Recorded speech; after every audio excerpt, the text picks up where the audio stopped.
You have a free afternoon. It's a Wednesday in 1247, somewhere in rural England, and by some miracle of agricultural timing, the harvest isn't quite ready. The Lord's labor obligations don't kick in until Thursday, and the priest has canceled the midweek service because he has a situation involving some misplaced communion wine that he'd rather not discuss publicly. You have several hours that are, by the chaotic standards of medieval life, actually yours. What do you do with them? This is the question that historians ask themselves for a very long time, and mostly answered with things like they prayed and they worked, and they probably suffered quietly in a religiously appropriate way. And then, somewhere along the line, someone started actually reading the court records and the church documents and the personal letters and the illuminated manuscript more carefully, not just for the big historical events, but for the specific, weird, illuminating details of everyday life. And then discovered something that completely upended the standard picture. Medieval people had fun, not just fun, strange fun, enthusiastic fun, fun that involved throwing things at animals, betting enormous quantities of money on completely random events, playing games that would have a modern insurance company drafting liability waivers just from the description, engaging in theatrical performances of such spectacular weirdness that modern audiences would pay serious money to watch them, and generally pursuing entertainment with the specific energy of people who had extremely limited options and had therefore become extraordinarily creative within those limitations. The Middle Ages have a reputation problem. We imagine them as uniformly grim, all plague and mud and theological anxiety and early death, with no room between the suffering for anything resembling enjoyment. This image is wrong in almost every specific detail, and the evidence that it's wrong is both plentiful and delightful. Medieval people were not fundamentally different from us in their desire for entertainment, for laughter, for the specific pleasure of watching something exciting happen to someone else. They just express those desires in ways that we have largely forgotten, and that when rediscovered are deeply surprising. This video is the rediscovery. We are going to walk through the specific entertainments of the medieval world, the sports, the games, the festivals, the performances, the various creative ways that people from the 10th to the 15th century amused themselves, their neighbors, and occasionally their rulers.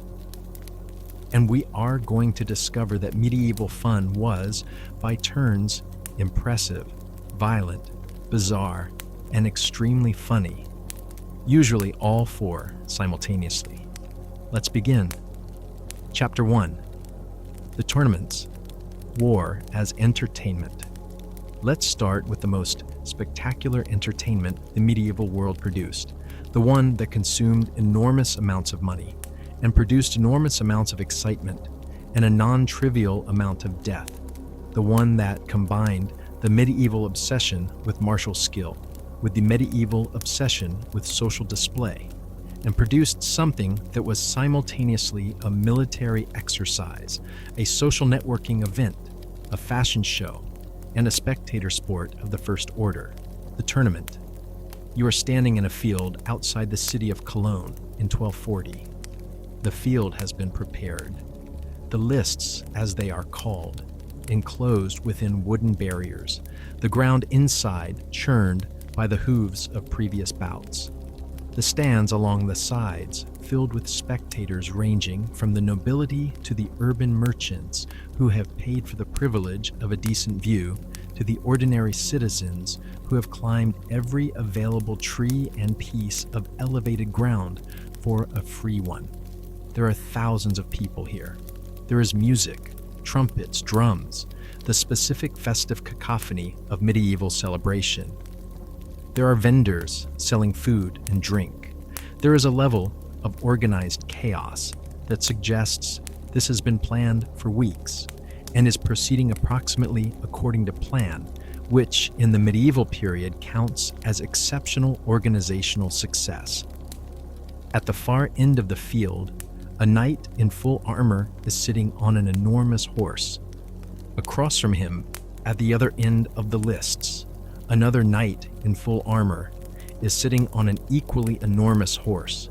Between them, stretching the length of the field, is a wooden fence, the tilt, which separates the two charging lanes and prevents the most immediately lethal of the possible outcomes of what is about to happen. The trumpets sound. Both horses begin to move. The medieval tournament in its familiar form, the jousting match, two armored knights charging at each other with lances, is both exactly what popular culture has made it, and significantly more than that. The jousting was real, the lances were real, and the impacts were genuinely, physically dramatic. The specific sound of a lance striking a shield at the combined speed of two cantering horses was described by contemporaries as resembling thunder, and the force involved was sufficient to throw men from horses with regularity and break lances into pieces that occasionally embedded themselves in unfortunate places. But the tournament was also a complete entertainment ecosystem, a multi-day event that included far more than the individual jousting bouts that tend to feature in the popular imagination. The melee was, for much of the tournament's history, the central event rather than the individual joust. A melee involved not two knights, but two teams, sometimes dozens on each side, fighting a modified version of actual battle across a large area. Early medieval tournaments were conducted with weapons only marginally more restrained than those used in actual warfare, over terrain that included not just the formal lists, but the surrounding countryside, through streets and into fields, and occasionally through market towns whose residents had not entirely consented to this use of their real estate. People were killed, property was destroyed. The church repeatedly condemned tournaments as dangerous, immoral wastes of Christian fighting capacity that should be directed toward crusade rather than sport. This condemnation had the specific effect that official disapproval of exciting things always has. People kept going. The economics of the tournament are genuinely extraordinary by any standard. Successful tournament participants could build significant wealth through the practice. A winning knight could strip a losing knight of his horse and armor, which were together worth something between a comfortable annual income and a small fortune, and then ransom them back for additional cash. William Marshall, the English knight, whose career spanned the late 12th and early 13th centuries, and who is generally considered the most successful tournament competitor of the medieval period, reportedly captured and ransomed so many opponents that he effectively financed a career as a great lord from tournament winnings. He was the Cristiano Ronaldo of medieval sport, except that what he was winning was other people's horses. The losers, meanwhile, could be bankrupted by a bad tournament season, losing their equipment, their horses, and whatever cash they'd brought to stake on the outcome, arriving home with nothing except the experience and the bruises. This created the specific tournament circuit of ambitious young knights who were essentially professional competitors, moving from event to event, gambling their equipment against the opportunity to win more equipment, building or losing their reputations and their fortunes in the specific arena of competitive combat. The audience for all of this was enormous and enthusiastic. Tournaments drew spectators from across the region, not just the nobility, though noble spectators were the most important economically and socially, but merchants, craftspeople, entertainers, food vendors, and anyone else who could get to the location and find a place to watch. The tournaments of the 13th and 14th centuries were, in terms of their social function, equivalent to major sporting events today. occasions that drew crowds, generated commerce, and provided the specific collective excitement of watching skilled competitors perform at the limit of their abilities in conditions of genuine risk. The pageantry that surrounded the tournament was itself a form of entertainment. The heraldic displays, the specific elaborate visual language of coats of arms, banners, and personal emblems that identified each competitor were genuinely complex and genuinely spectacular. The ceremonies of the tournament, the formal presentation of the knights, the specific ritual challenges and responses, the role of the ladies of the court in distributing the prizes, and the favors that symbolized the tournament's social meanings, provided a theatrical framework around the combat that made the whole event then something more than a fight. The prizes at successful tournaments could be extraordinary, not just horses and armor, though those were the primary practical rewards, but symbolic prizes, crowns of gold, garlands of flowers, specific objects designated as the prize for specific achievements that carried social meaning beyond their material value. The tournament was where reputation was made, where young knights proved themselves, where the specific social currency of martial excellence was accumulated and spent and wagered and lost. The food and drink at tournaments deserves specific mention because the consumption of large quantities of both was central to the event. Tournaments lasted days, typically 3 to 5 days for a major event, and the social activities between the combat sessions included feasting on a scale that reflected the social ambitions of the host. Hosting a tournament was an expensive exercise in prestige management. You were demonstrating your wealth, your connections, and your importance by being able to attract the best competitors and provide adequate hospitality for everyone, from the participating knights to the spectators. The specific meats, wines, breads, and confections of a tournament feast were listed in surviving records with a specificity that reflects how seriously the catering was taken. A major tournament feast might involve several hundred pounds of meat, beef, pork, venison, poultry of various kinds, baked into pies, roasted on spits, stewed in sauces, and presented with the specific theatrical flair that medieval food presentation required. The idea that medieval food was uniformly bad and boring is one of the most persistent and most thoroughly refuted myths in food history. By the late medieval period, the tournament had evolved significantly from its early, essentially organized warfare roots towards something more formalized and more specifically theatrical.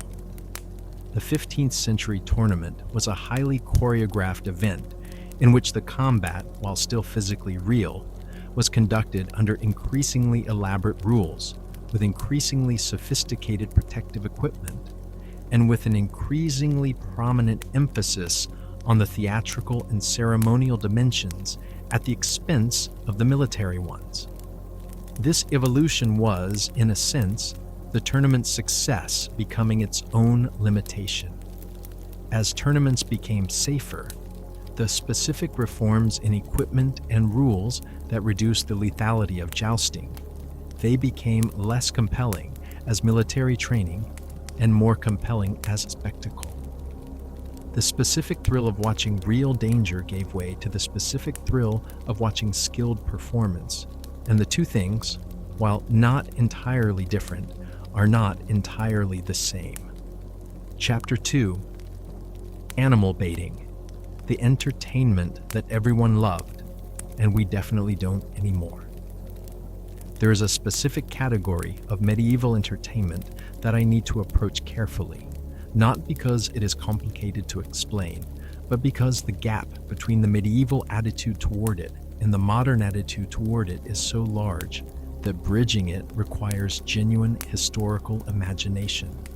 Animal baiting, the specific practice of animal baiting, setting one or more dogs against a tethered bear or bull, watching the resulting combat, and betting on the outcome, was not, in the medieval period, a disreputable or hidden entertainment. It was not something that people did secretly in dark alleys, ashamed of their enjoyment.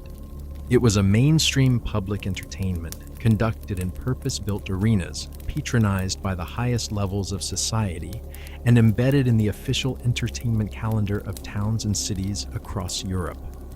You are in Southwark, on the south bank of the Thames in London. The year is approximately 1300. The bear baiting arena is a circular structure, open to the sky, with tiered wooden seating around the perimeter, and a central pit where the action occurs. It is full. The crowd is genuinely diverse. Aristocrats in their finery sit alongside merchants in their better clothes, alongside working people who have paid a penny for standing room. The specific social mixing that the arena produced was itself somewhat unusual in a society with very defined hierarchies. The entertainment was one of the few contexts where different social classes occupied genuinely shared space with a shared focus. The bear, a large adult male, probably captured in Central Europe and transported with considerable difficulty to England for exactly this purpose, is chained to a post in the center of the pit. Around it, in a group designed to provide support for each other and challenge for the bear, are 4 or 5 dogs of the specific heavy, low-slung, enormously powerful type that was bred specifically for this purpose. The crowd is betting, the specific odds being offered on various outcomes: how long the bear lasts, which dog gets injured first, whether the bear manages to stand or gets pulled down, are being shouted across the stands by men who have memorized the current form of both the bear and the dogs. The medieval attitude toward animal suffering was, simply put, different from the modern attitude in ways that require specific acknowledgement rather than simple condemnation. Medieval Christianity did not grant animals the specific moral status that would make their suffering a moral concern comparable to human suffering. The doctrine of the great chain of being, the hierarchical ordering of creation from God, through the angels, through humans, through animals, through plants, placed animals firmly in the category of things that existed for human use, including human enjoyment. This is not the same as saying that medieval people were uniformly cruel. Many medieval individuals showed genuine affection for specific animals. The relationship between a knight and his horse, or a falconer and their bird, was not simply utilitarian, but the specific cultural framework that would generate widespread moral objection to animal suffering as a form of entertainment did not exist in the same way in the medieval period. Bull baiting was even more widespread than bear baiting, partly because bulls were more readily available than bears.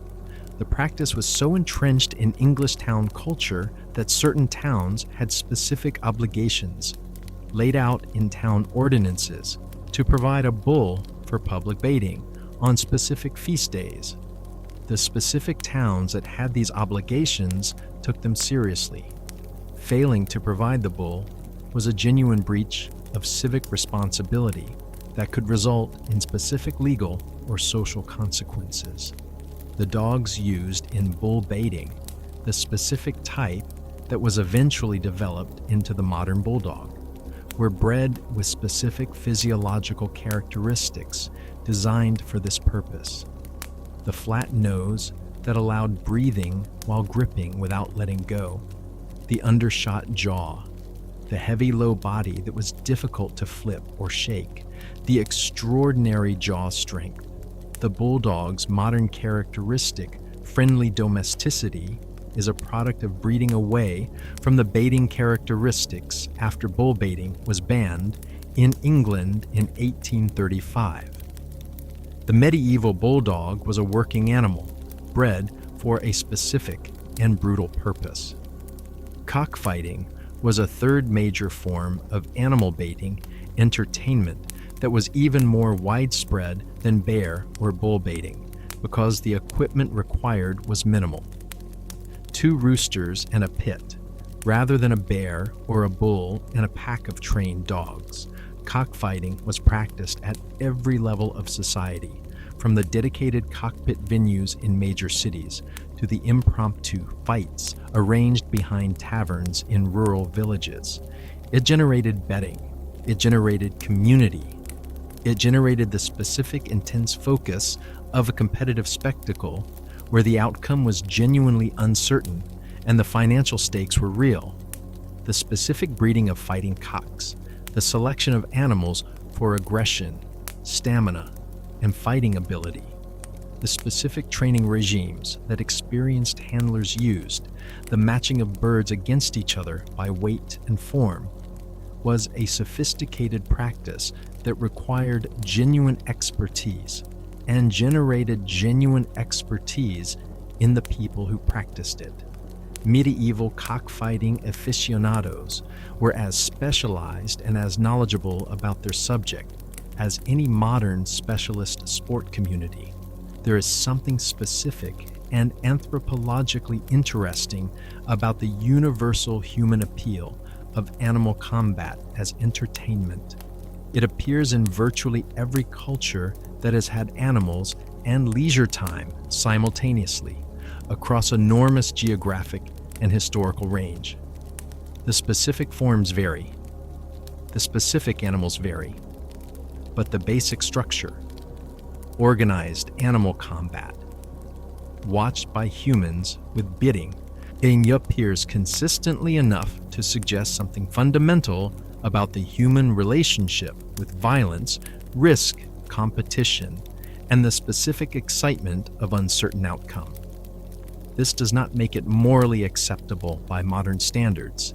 It simply means that understanding it requires engaging with it historically, rather than simply condemning it from the safe distance of a different ethical framework. The role of animal baiting in the entertainment ecology of medieval communities was also social in ways that go beyond the specific spectacle. The public baitings on feast days were community events, occasions for the town to gather, to share an experience, to participate in the specific collective excitement that spectator sports provide. The specific social functions of community gathering, of shared experience, of the collective excitement of betting and watching. These were performed by animal baiting in the medieval period in ways that modern communities perform through different but functionally analogous spectacles. Chapter 3. The Feast. Eating as Performance. In their art, medieval people were deeply, enthusiastically, creatively serious about their food, but not in the way that modern food culture is serious about food, not in the careful, appreciative, farm-to-table way that produces Instagram posts, in a different way entirely, in the way that produced elaborate theatrical performances conducted with edible materials, entire fake buildings made of pastry and sugar, live animals hidden inside baked goods, and a category of food-based entertainment that makes the most ambitious modern catering look like a very simple lunch. You're attending a banquet, not a meal. A banquet. The distinction matters enormously. A meal is something you eat because you are hungry. A banquet is something you attend because you are important enough to be invited, and the food is only part, and not necessarily the most important part, of what is happening. The great medieval feast was a theatrical performance in which the food was simultaneously the medium and the message. The dishes were designed not just to taste good, though tasting good was certainly part of the design, but to communicate specific things about the host's wealth, sophistication, creativity, and power. A great lord who could produce an impressive feast was demonstrating, through the specific medium of organized food consumption, that he had the resources to command the best ingredients from around the known world, the skilled cooks to transform those ingredients into something spectacular, and the organizational capacity to deliver the entire performance to a large number of people simultaneously. The subtlety, a word that in medieval culinary context refers to an elaborate decorative food object rather than nuanced flavor, was the most spectacular expression of this theatrical ambition. Subtleties were large decorative constructions made from marzipan, sugar paste, pastry, and various other edible materials, shaped into representations of castles, ships, animals, heraldic devices, allegorical figures, and anything else that the imagination and budget of the host could produce. These were not small. The subtleties produced for major royal or aristocratic feasts could be table-sized constructions requiring days of skilled craftsmanship to produce, depicting entire narrative scenes. A battle, a mythological story, a royal genealogy, in three-dimensional edible form. They were displayed, admired, sometimes performed around. There is specific evidence of entertainers staging performances in front of and around the subtleties that complemented their themes, and then eaten, which was itself a specific form of entertainment, the destruction of something elaborate and beautiful in the act of consuming it. The specific dish that best captures the medieval attitude toward food as entertainment is the entremets, a term that covered a range of theatrical food presentations that were produced between courses of a major feast as entertainments in their own right. Entremets could be food-based, elaborate dishes presented with theatrical flair, brought in by performers or on decorated vehicles, accompanied by music or theatrical action, or they could be performances that happened in the dining space between courses. Acrobats, musicians, actors, any form of entertainment that filled the time between the courses and contributed to the overall theatrical experience of the feast. The cockatrice, not a real animal obviously, was one of the more memorable expressions of this theatrical food impulse.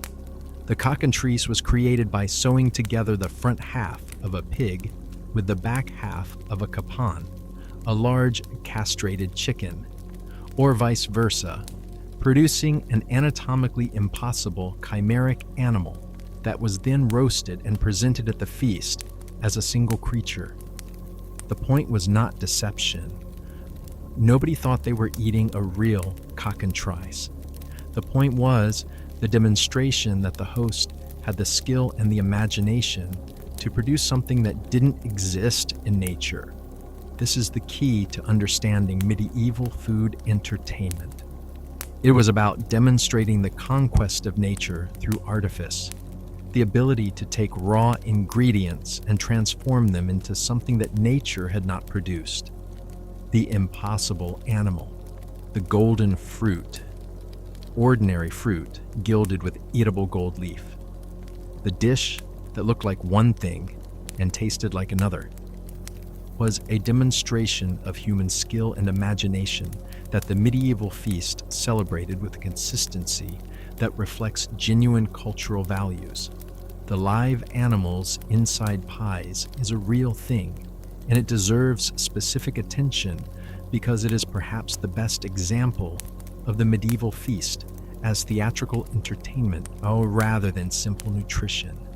The nursery rhyme, 4 and 20 blackbirds baked in a pie, is not an entirely fictional construct.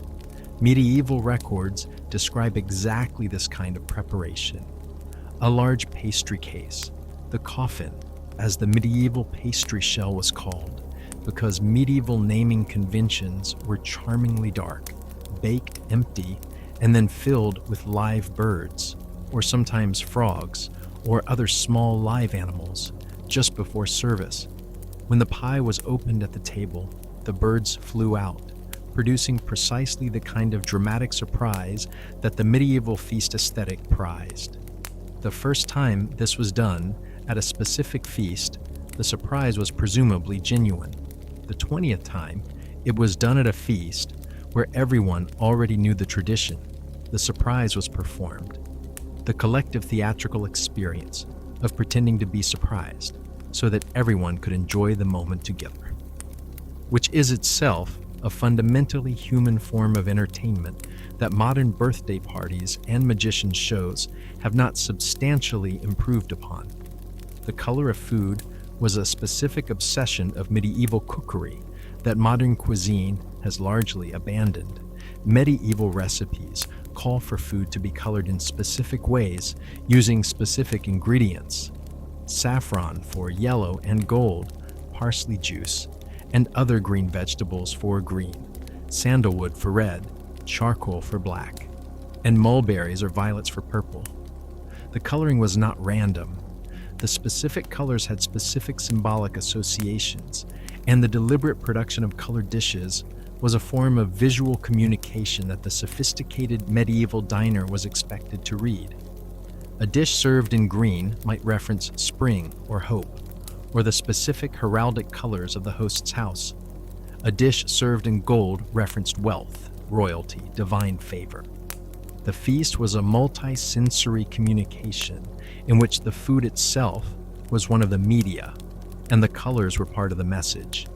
The spices that characterized medieval elite cookery, pepper, ginger, cinnamon, cloves, nutmeg, cardamom, and the various other aromatics that traveled from South and Southeast Asia to the tables of European nobility at considerable expense and with considerable logistical complexity, were not merely flavor components. They were social signals. The specific density of spicing in a dish indicated directly and legibly to any informed medieval diner the level of expense and care that had gone into its preparation. Heavy spicing was expensive. Serving heavily spiced food was serving money that you had converted into aromatic powder and distributed to your guests, and your guests understood this and appreciated it accordingly. The medieval feast also had a strictly defined social hierarchy encoded in its physical arrangements. The position of your seat relative to the high table, where the most important guests sat, was a direct physical representation of your social status. The quality of the food that arrived at your section of the table. Better dishes going first to the high table, and then, if anything remained, to the lower. Tables was a direct physical experience of your position in the hierarchy. Attending a feast and eating bad food at a low table was an experience of your own social position communicated through the medium of dinner. This seems unnecessarily uncomfortable by modern standards, but it served a specific social function. It made the hierarchy visible, legible, and physically experienced in a shared social context, reinforcing the social order through the medium of collective eating. Chapter 4. Mystery Plays. Religious Drama. So weird, it needs its own chapter. You are in York, in the middle of the 15th century, on the feast of Corpus Christi. The city has been organizing today's entertainment for approximately a year, not an exaggeration. The York Corpus Christi plays, one of the most elaborate civic theatrical productions of the medieval period, required a year of planning, rehearsal, craft preparation, and organizational negotiation between the various guilds of the city, each of which was responsible for funding and producing a specific episode from the biblical narrative. The plays are performed on pageant wagons, large, elaborately decorated mobile theatrical platforms that move through the city in sequence, stopping at designated performance stations where audiences gather to watch each episode before the wagon moves on and the next one arrives. The total cycle contains approximately 48 individual plays, covering biblical history from the creation to the Last Judgment, performed consecutively throughout the day, from approximately 4 a.m. to midnight. The specific guilds are responsible for specific episodes that were assigned with a specific medieval logic of thematic appropriateness to match the guild's crafts. The shipwrights perform Noah's flood, The bakers perform the Last Supper. The gold beaters perform the Adoration of the Magi.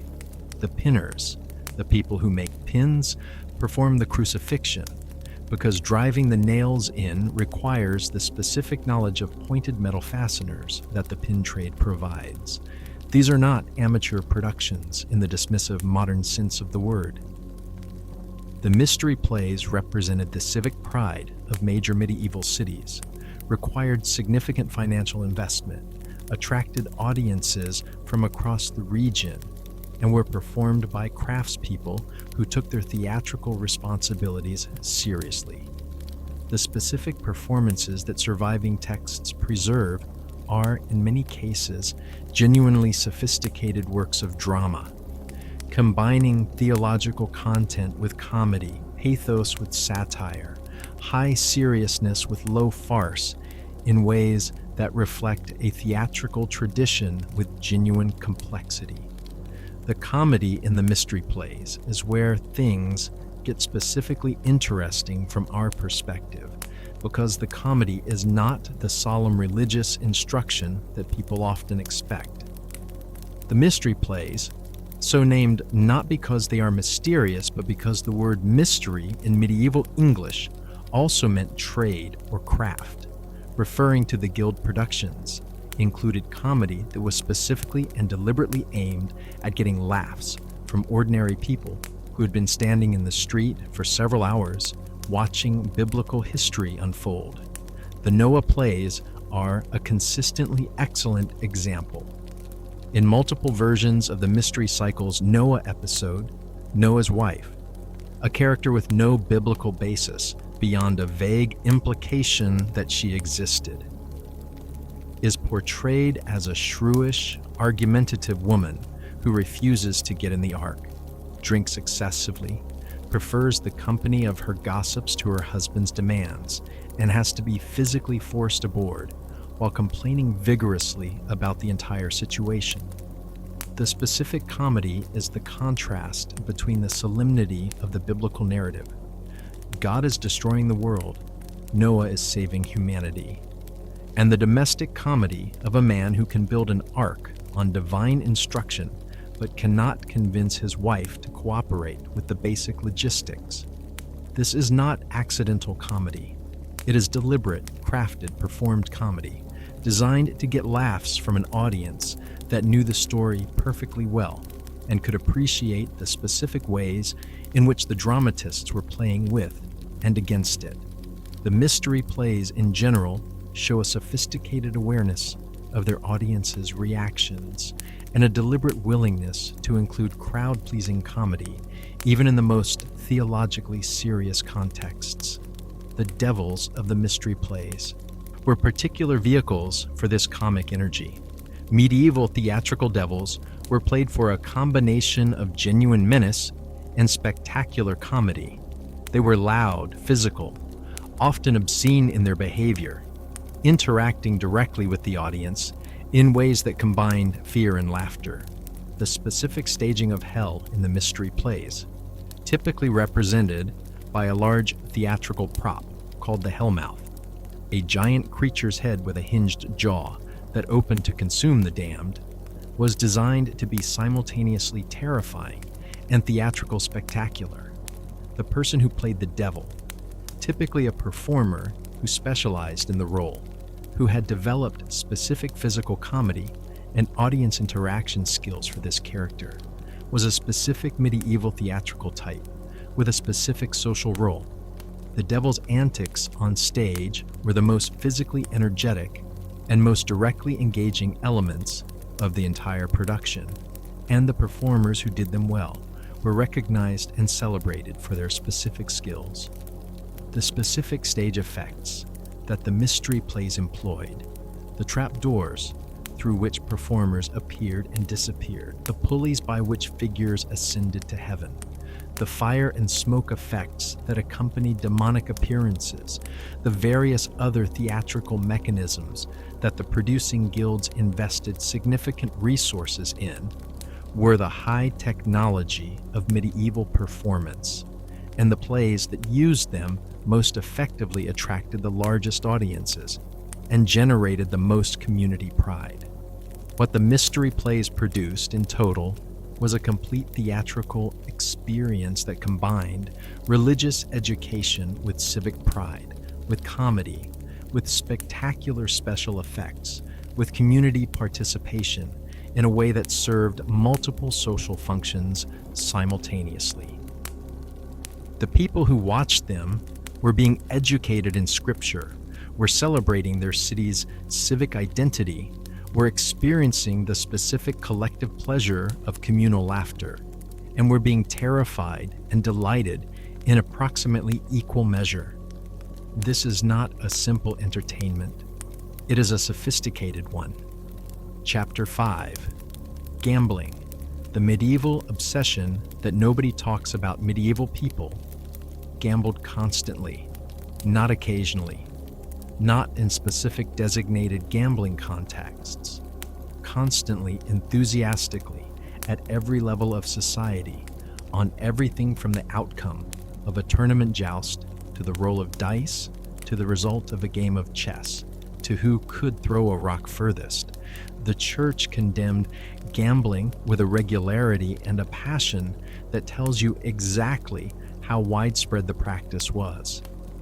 Official condemnation with that level of consistency is always evidence that the thing being condemned is extremely common. The dice game was the fundamental gambling technology of the medieval period because dice were portable, cheap to produce, could be used for any number of different games, and produce the specific quality of random outcome that gambling requires. Medieval dice were made from bone, ivory, wood, and occasionally metal, and they were, this is a specific and interesting fact, frequently loaded. The specific craft of producing biased dice was sufficiently well developed in the medieval period that dice makers who specialized in honest dice advertised themselves specifically as such, which tells you something about the baseline expectation. The games played with dice range from simple bet on the outcome games to complex multi-dice games with specific rules, strategies, and scoring systems. Hazard, a dice game of considerable complexity that was enormously popular in medieval England and eventually became one of the precursors of modern craps, required specific knowledge of its rules and odds that regular players developed through experience. The specific mathematics of dice probability was not formally worked out in the medieval period, but empirical approximations, knowledge of which outcomes were more or less likely, developed through extensive play experience, informed how skilled players bet. Cards arrived in Europe in the late 14th century, probably through contact with Islamic cultures where playing cards had been developed earlier, and spread rapidly through European gambling culture in ways that suggest the entertainment need they were filling was already well established and waiting for them. The specific games played with early European playing cards evolved quickly and diversely. By the 15th century, a range of card games had developed in different regions of Europe, many of which contributed to the modern deck of cards and the modern card games that descend from them. The amounts wagered on medieval gambling games were not small. Medieval court records, which are one of our primary sources for information about gambling, because gambling disputes regularly ended up in court, record sums wagered that range from the trivial to the genuinely alarming. A craftsperson gambling away a month's wages in an evening's dice game was not unusual. Noblemen gambling away significant land holdings, or attempting to, were a specific concern of the legal system, which in some jurisdictions developed specific rules about when gambling debts were enforceable and when they were not. The gambling on tournaments, we touched on this in the tournament chapter, but it deserves specific emphasis, was on a scale that would make a modern sports betting operation look restrained. The specific form of the tournament bet, One knight stakes his horse and armor against another's, with the victor taking the loser's equipment, was the most common form, but side bets between spectators on the outcome of individual bouts, the result of the day's proceedings, and various other aspects of the tournament created a betting market of considerable complexity and scale. The medieval gambling den, the specific establishment that existed purely or primarily to provide gambling facilities, was a recognized institution in most major medieval cities, operating in various states of legal legitimacy depending on the jurisdiction and the period. London had specific areas associated with gambling establishments. Paris had its own gambling culture embedded in particular quarters of the city. The social mix in gambling dens was specific and somewhat unusual for a society with strict hierarchical conventions. The shared interest in gambling created a specific context in which people of very different social backgrounds could interact around a shared activity. The theological opposition to gambling was not simply moralizing. It rested on specific arguments. Gambling for profit was a form of usury, taking money without providing equivalent labor or value. Gambling was an implicit challenge to divine providence, asserting that chance, rather than God's plan, determined outcomes. Gambling encouraged a range of sins: greed, dishonesty, the loaded dice, sloth, spending time gambling rather than working, and anger, the specific emotional volatility that losing produces. These arguments were made with genuine conviction by medieval theologians, and they had genuine influence on the formal positions of medieval institutions, including the church. They did not stop people from gambling. They never do. The specific medieval attitude toward luck, the concept of Fortuna, the goddess of fortune, whose wheel turned constantly and capriciously, elevating some and destroying others without reference to their merit, provided a theological and philosophical framework within which gambling could be understood as engagement with one of the fundamental forces of the cosmos, rather than simply as a vice. The Wheel of Fortune was one of the central images of medieval philosophy and poetry. Boethius wrote about it. Chaucer wrote about it. The mystery plays staged it. And the specific human response to fortune's unpredictability that gambling represented could be read as a form of philosophical engagement rather than simply irresponsibility. This is sophisticated rationalization, obviously, but it is sophisticated rationalization which tells you something about the level of serious thought that medieval people were willing to apply to the defensive practices they enjoyed. Chapter 6. Folk Games. The sports that almost killed people and definitely destroyed property. The folk sports of the medieval period were, as a category, significantly more dangerous than modern recreational activities, significantly less regulated, and significantly more entertaining to watch, assuming you were watching from a safe distance.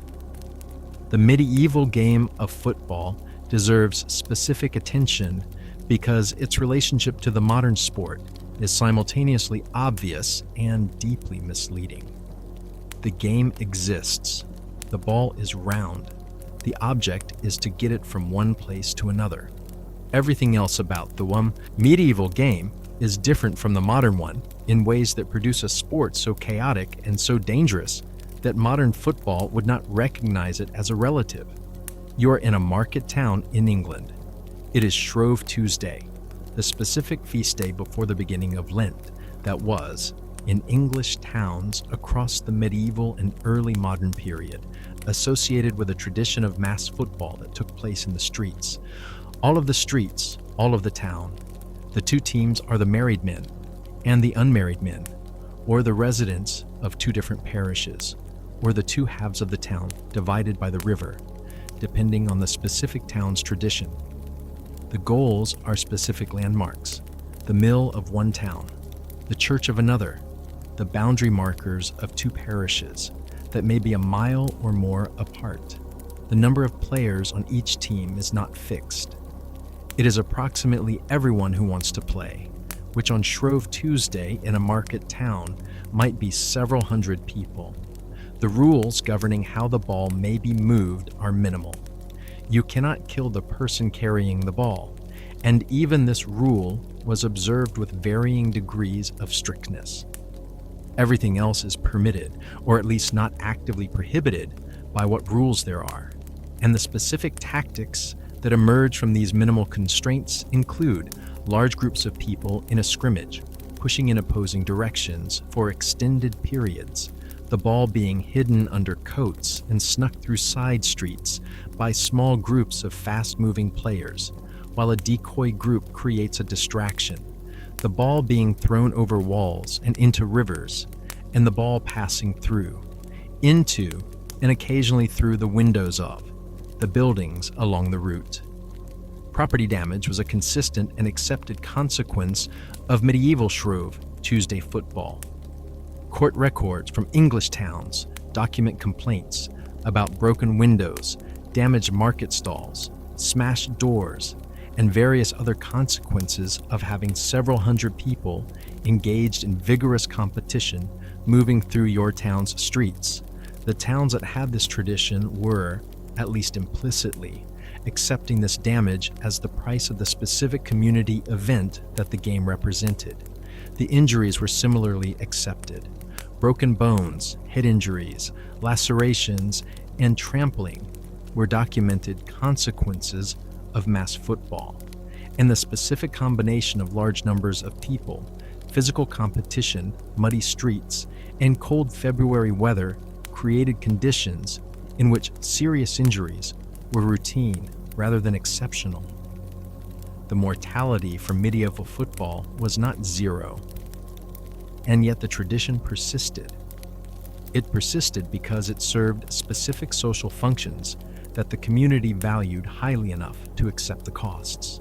The Shrove Tuesday football game was a community event, a shared experience that drew the community together, that provided the specific collective energy of mass physical competition, that allowed the working of aggression and competition and the demonstration of physical capacity in a context where they were not merely tolerated but celebrated. The tradition continues in a small number of English towns to the present day.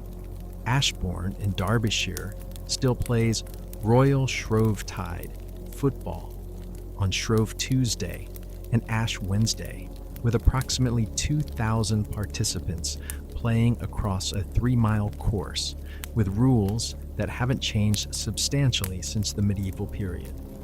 Stoolball was a more measured folk sport. Its relationship to modern cricket and baseball is a matter of ongoing scholarly debate. Played with a bat and a ball around a specific piece of equipment called, not surprisingly, a stool. The specific mechanics of various versions of stoolball varied by region and period, but the basic structure was hitting the ball with a bat and scoring runs by reaching specific points. Women played stoolball as well as men, which makes it unusual among medieval sports. Bowls, various forms of game involving rolling heavy balls toward a target, was one of the most widespread medieval folk sports, played in a range of versions from simple target games to complex competitive formats. Edward III of England banned bowls specifically because it distracted his subjects from archery practice, which tells you several things simultaneously.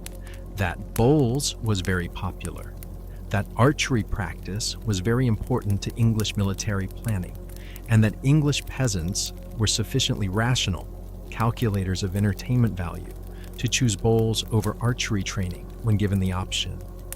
The archery itself deserves mention as an entertainment as well as a military training, because competitive archery, shooting at specific targets at specific distances for prizes, was both a military training exercise and a genuine community sport with its own traditions and its own competitive culture. the specific social context of archery competitions, the village green, the butts, the earth mounds against which the targets were set, the specific prizes, the social atmosphere, was a regular feature of medieval community life, in a way that the exclusively military function of archery often obscures. Wrestling was universal. The specific forms of wrestling that were practiced across medieval Europe varied by region, but the basic activity of two people attempting to throw each other to the ground was a consistent component of most community festival entertainment. Wrestling competitions at fairs and feast days drew competitors and spectators across social lines.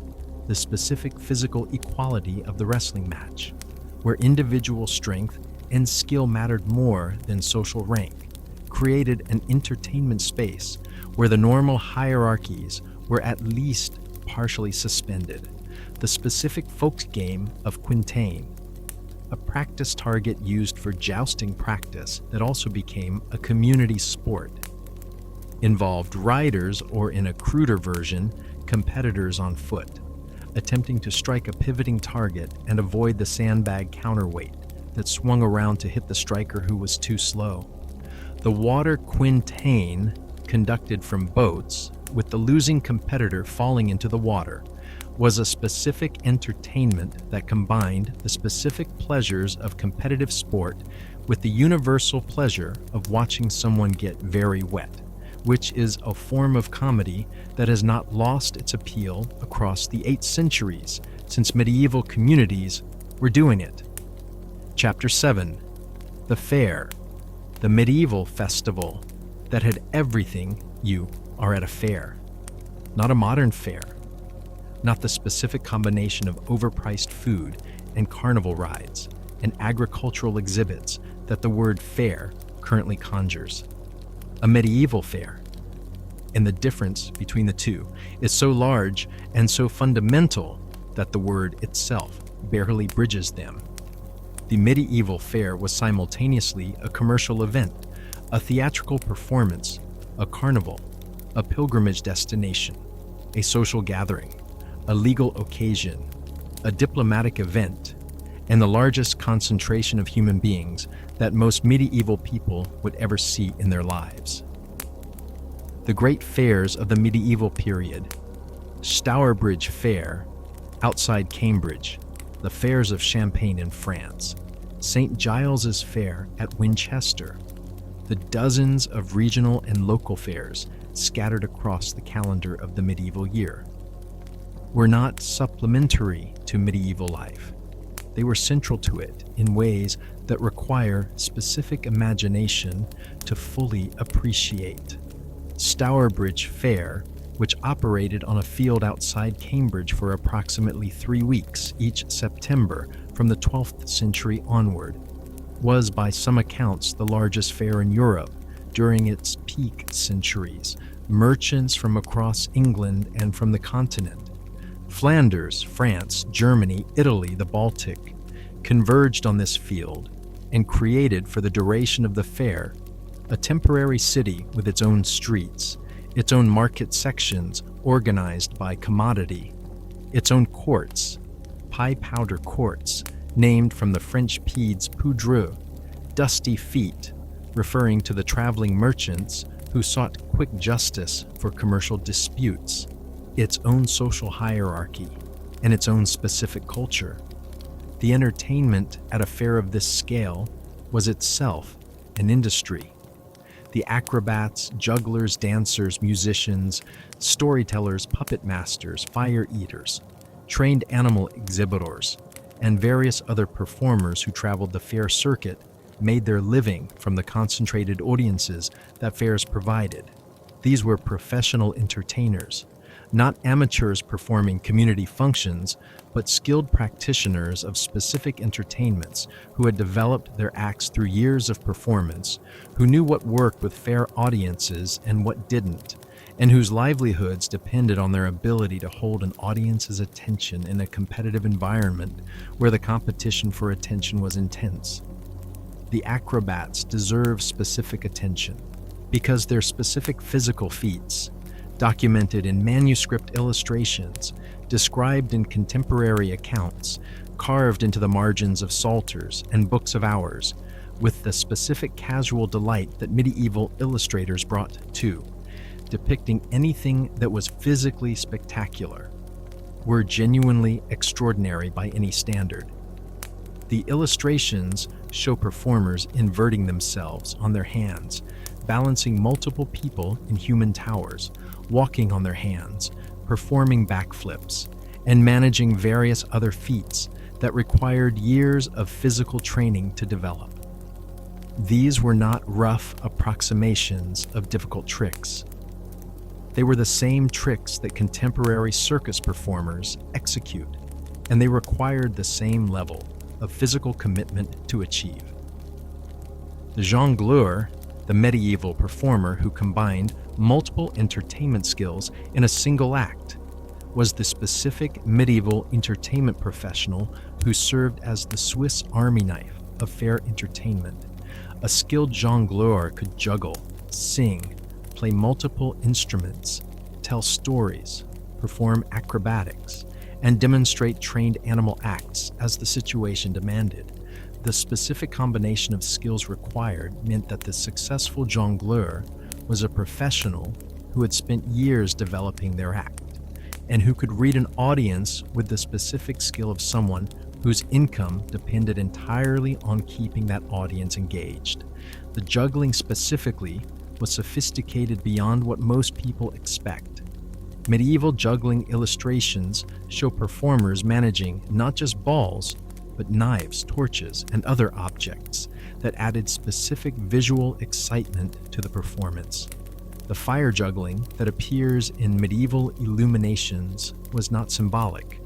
It was actual fire management, performed in front of live audiences, with the specific additional excitement that the possibility of things going wrong provided. Medieval fire performance was dangerous, and the danger was part of the entertainment. The puppet shows at medieval fairs were a specific entertainment tradition with a long history that connected through Punch and Judy to modern puppetry. The specific character of the aggressive, anti-authority, physically comic puppet. The character who hit other characters with a stick and got away with things that real people couldn't get away with, was a medieval invention that reflected specific cultural needs. The puppet show was a space where social hierarchies could be inverted and authority figures mocked in ways that the specific license of the theatrical context allowed. The puppet who beats the devil, who outwits the magistrate, who humiliates the pompous nobleman. These were medieval figures, and the specific pleasure they generated in medieval audiences was the pleasure of seeing power reversed, even temporarily, even fictionally. The trained animal acts at medieval fairs ranged from the merely impressive to the genuinely astonishing. Bears that danced, trained by handlers who had worked with them from cubhood to associate specific movements with specific musical cues, were a regular feature of fair entertainment. Monkeys in costumes performing scripted routines. Dogs that counted, that responded to questions with specific barks, that performed sequences of tricks with a precision that reflected serious training. Horses that knelt, that bowed, that performed the specific movements of what would eventually be called haute école dressage, in a theatrical context rather than a military one. The medical quacks at medieval fairs occupy a specific place in the entertainment ecosystem that is worth acknowledging directly. They were entertainers as much as they were sellers of dubious cures. The mountebank, literally a person who mounted a bench, banco, to deliver their pitch, combined genuine pharmaceutical knowledge, genuine theatrical skill, and genuine charlatanism in proportions that varied by individual, but that all shared the common feature of needing to attract and hold an audience for long enough to complete the sale. A skilled mountebank's performance was a complete entertainment. an engaging speaker with funny stories, possibly a performing assistant, demonstrations of the product's properties, testimonials from satisfied customers who may or may not have existed, and the specific rhetorical building of expectation and anticipation that is the fundamental structure of sales performance. The content was often fraudulent. The performance was often genuinely skilled, and the audiences who attended bought the product and were disappointed by its medical results, often returned to the next performance at the next fair, not entirely because they believed it would work this time, but because the performance was good. The food at medieval fairs was a world in itself. The specific temporary food market that assembled around a major fair served a population that might number in the tens of thousands, with the specific logistical challenge that everyone needed to eat multiple times per day, and the fair's economy depended on feeding them. The result was a concentration of food sellers, pie sellers, bread sellers, spit roasters, brewers, wine merchants, spice sellers, fruit sellers, nut sellers, and the various other food trades that created both an extraordinary culinary choice for attendees and a specific chaotic competitive environment. The pies sold at fairs are a specific and interesting topic because the medieval pie was not the modern pie. The medieval coffin, the pastry case in which fillings were baked and often served, was not always intended to be eaten. A thick-walled pastry case was sometimes a baking vessel, a storage container, and a serving dish simultaneously, and the pastry case itself might be too hard and too thick to eat comfortably.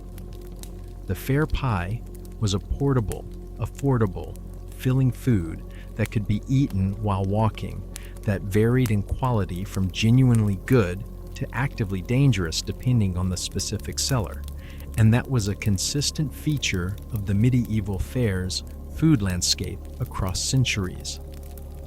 The specific gambling at medieval fairs was its own entertainment industry. The specific games of chance that fairground operators offered to passing trade, dice games, ring tosses, various forms of betting game that combined some element of skill with substantial elements of chance, were organized to generate profit for the operator while providing the specific excitement of potentially winning. The house edge of medieval fairground games was like the house edge of modern casino games, not obvious to casual participants and reliably in favor of the house. The difference between then and now is that there was no gaming commission to set maximum house edges. Chapter 8. Music and dancing. The entertainment that made the clergy hone nervous medieval music was not the solemn, slow, liturgical chant that most people's mental image of the period produces. The liturgical chant existed, was important, was sophisticated, and was genuinely beautiful. It was also the specific music of the church, performed in specific sacred contexts, and represented only a fraction of the musical life of the medieval world. The music that most medieval people actually listened to most of the time, and the music that accompanied most of the entertainment contexts we've been discussing, was considerably livelier. You are at a wedding celebration in a prosperous merchant household. The feast is over. The elaborate courses have been consumed. The toasts have been made. The specific social rituals of the feast have been executed with appropriate ceremony. Now the tables have been pushed back. The musicians, a trio of viol, a bowed string instrument, pipe, and tabor, a small drum, have moved to the corner of the room, and dancing has started. The dancing that dominated secular medieval entertainment was vigorous, physical, and communal in ways that modern dancing, largely individual or couple-based, performed in conditions of significant ambient noise, doesn't quite parallel.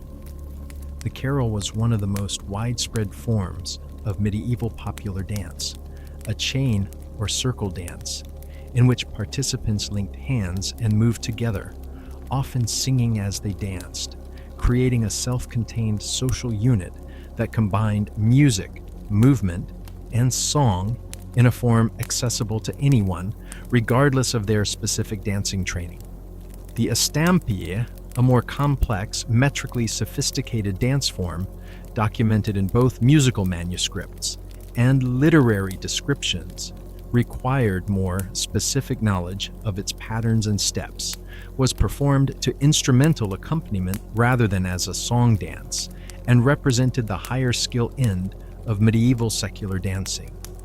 The specific footwork patterns of the estampie, which were varied and complex, rewarded practice and created a community of people who had invested in learning the specific movements and who enjoyed the specific social pleasure of executing them well. The specific context of dancing at fairs, at feast days, at the various secular celebrations that punctuated the medieval calendar was not just physical exercise or romantic opportunity. It was community building of a specific and ancient kind. The shared physical movement of coordinated dance, the specific synchronization of bodies moving together to a shared rhythm, produces neurological effects that psychologists now identify as social bonding, as trust building, as the creation of the specific sense of shared identity and mutual connection that communities need to function.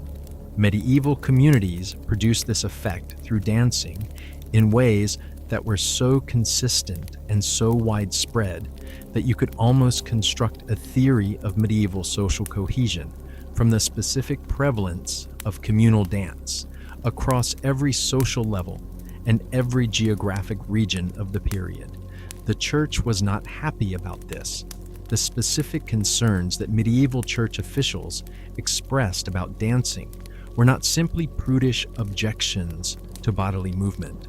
They rested on specific theological concerns. Dancing aroused the passions, creating specific temptations to lust and excess.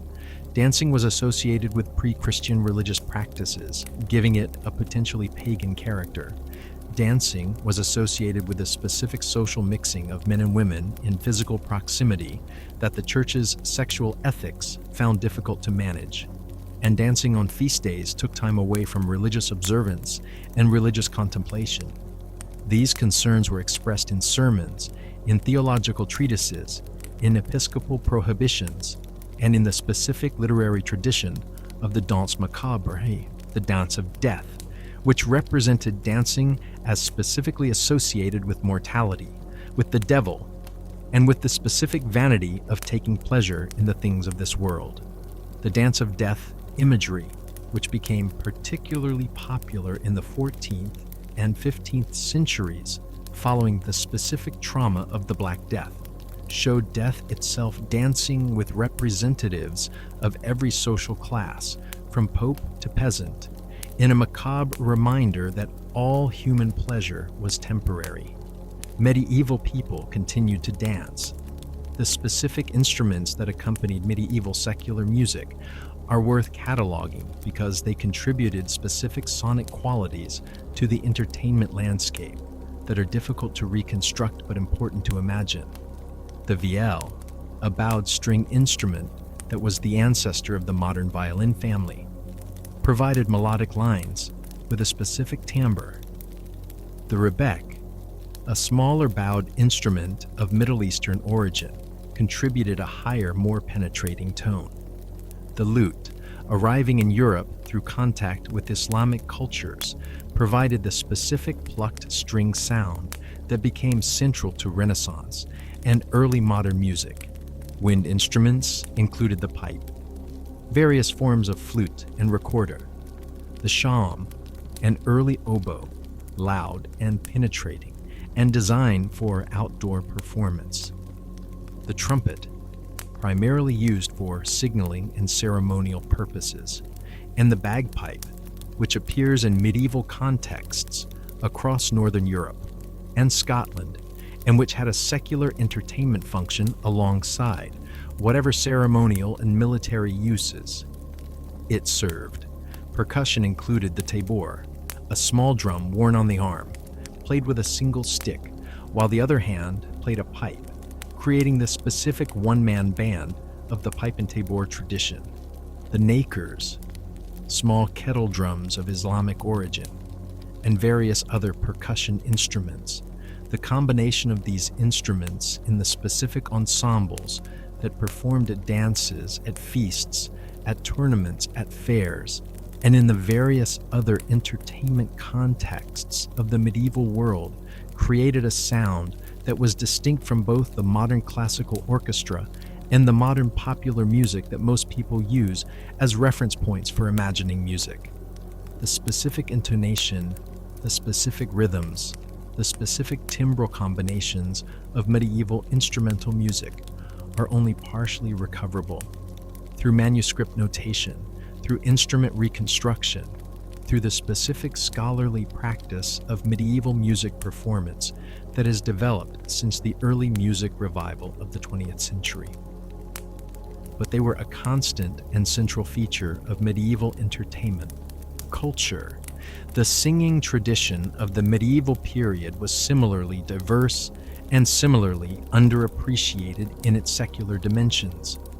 The troubadours of southern France, the trouvères of northern France, the minnesingers of German-speaking lands. These were not simply romantic figures in literary history. They were professional entertainers operating within specific commercial and social systems, producing specific types of song for specific audiences and specific purposes. The troubadour tradition, which flowered in Occitan-speaking southern France in the 12th and 13th centuries, produced songs in specific genres. The canso, love song, the sirventes, topical political or satirical song, the tenso, debate song, the alba, dawn song, that were performed at courts, at festivals, and in various aristocratic social contexts.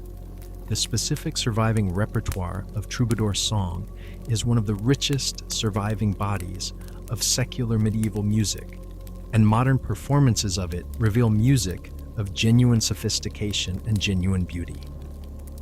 The Goliards, wandering scholars who produced specific Latin songs of a bawdy, satirical, and anti-clerical character, represent the specifically comic and irreverent end of the medieval musical spectrum.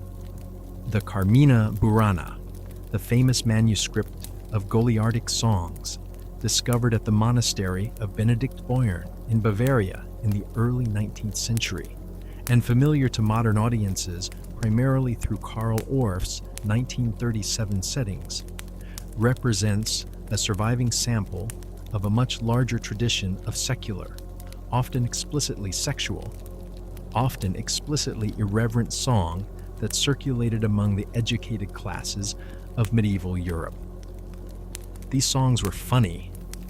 They were deliberately, specifically funny, making jokes about sex, about love, about drunkenness, about the gap between religious ideals and human reality, about the specific hypocrisies of powerful institutions. The tradition of using music as a vehicle for comedy and satire is not a modern innovation. It was a medieval one. Chapter 9: Hunting and Falconry, the entertainment that defined aristocracy.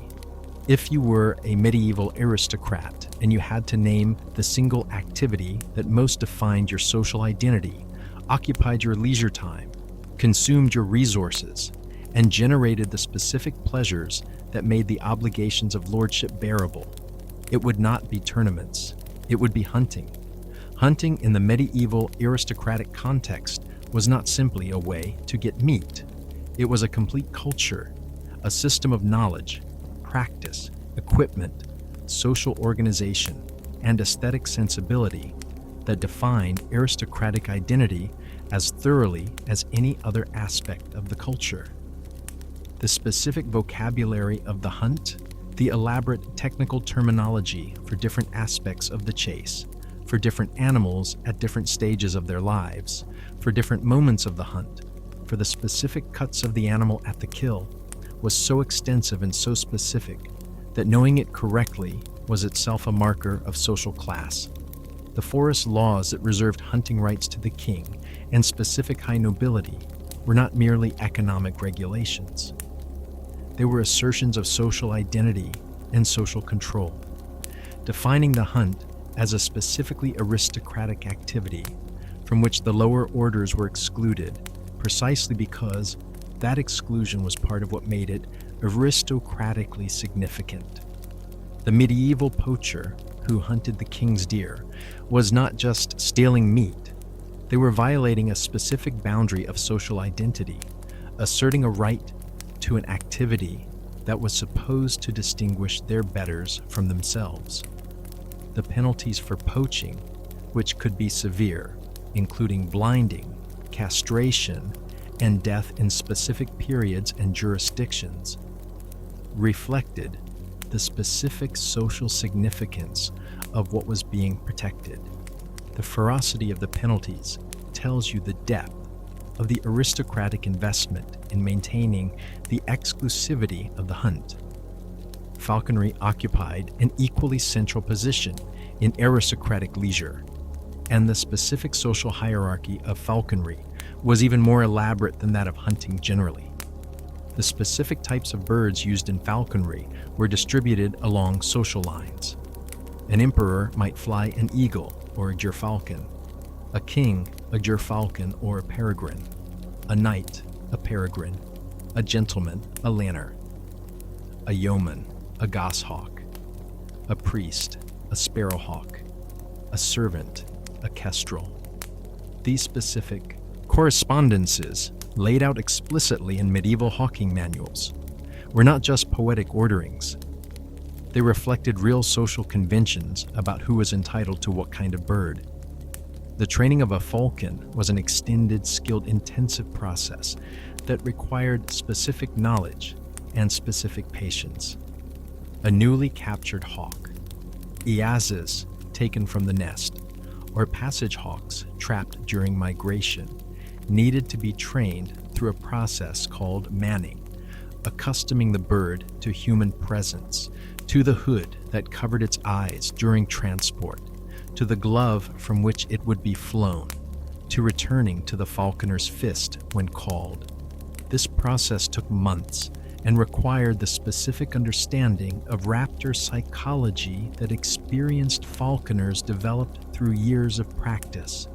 The specific pleasure of falconry for its medieval practitioners was multiple and layered. There was the immediate spectacle of the flight, the specific aerial drama of a trained falcon pursuing prey, the stoops and turns, and the final kill in the air or on the ground. There was the specific intellectual pleasure of the knowledge required, understanding the bird's condition, reading its behavior, knowing when to fly it and when to rest it, managing its health and its training. There was the social pleasure of the shared activity. Hunting parties where multiple falconers flew their birds together were social events with the same functions of networking, display, and communal enjoyment that the tournament served. The Emperor Frederick II of the Holy Roman Empire, Frederick II, who reigned from 1220 to 1250 and was one of the most intellectually extraordinary figures of the medieval period, wrote a treatise on falconry called De Arte Venandi Cum Avibus, on the art of hunting with birds, that is one of the most remarkable documents in the history of natural history, as well as in the history of aristocratic leisure. Frederick's treatise was based on direct observation of birds over decades of practical experience and on specific questioning of falconers from across the Islamic world, whose knowledge of raptor training he actively sought out and incorporated. Frederick's observations on bird behavior, anatomy, and migration are, by the standards of 13th century natural history, extraordinarily sophisticated, anticipating specific discoveries that would not be confirmed until centuries later. His treatise is also a window into the specific depth of investment that aristocratic medieval falconers made in understanding their birds, not just as instruments of entertainment, but as subjects of genuine intellectual interest. The women who participated in falconry, and participation was genuine, not merely decorative, brought specific skills and specific knowledge that the literature of the period acknowledges explicitly. The specific patience required for the training process, the specific sensitivity to the bird's emotional and physical state, the specific consistency of handling that good falconry required. These were recognized as qualities that women falconers often displayed with particular effectiveness. The management of a medieval lord's hunting operations, the specific staff required, including the huntsmen, the feuderers, dog handlers, the falconers, the warreners, who managed the rabbit warrens that were a lower status form of hunting, and the foresters who maintained the hunting grounds, was a significant organizational and financial undertaking.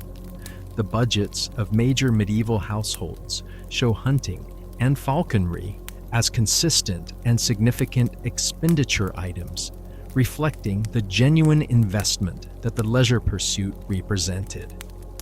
Chapter 10. The Court Jester, Licensed Madness in the Service of Power. The court jester is one of the most familiar figures of medieval popular imagination and one of the most misunderstood.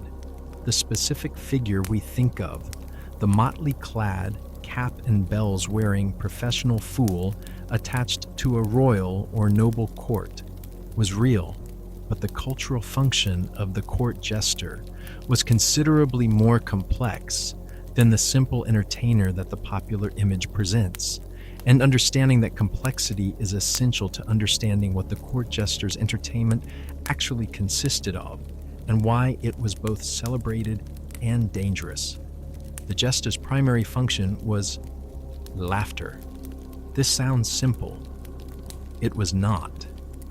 The specific production of laughter in the presence of power, making a king laugh in ways that were appropriate to royal dignity, that didn't overstep into genuine disrespect, that provided the specific psychological relief of comedy without creating specific social or political crises, required skills that combined physical comedy, quick wit, specific social intelligence, and the ability to read a room, and specifically a single powerful room's occupant, with extraordinary precision. The jester's license, the specific permission to say things that others could not say, to mock what others had to treat seriously, to transgress the specific hierarchical norms of the court in ways that were tolerated precisely because they were performed within the framework of comedy, was real and was taken seriously. A skilled court jester could say things to a king that would get anyone else imprisoned or executed. The comedy was a container that made the content safe. Safe for the jester to say, safe for the king to hear, safe for the court to witness. Will Sommers, jester to Henry VIII, perhaps the most powerful and most dangerous king in English history, a man who had executed 2 wives, multiple ministers, and thousands of others, reportedly told the king things about himself, about his court, and about the state of his kingdom that no courtier would have dared approach.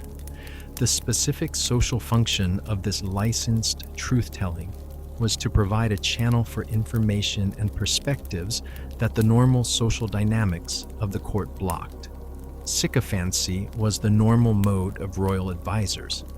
The jester's structural license created a space where a different kind of speech was possible.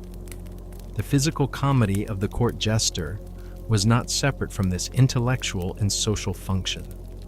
The specific physical comedy that jesters performed, the falls, the pratfalls, the physical exaggerations, the slapstick interactions with other court members, created the specific atmosphere of licensed chaos within which the more pointed verbal comedy could operate.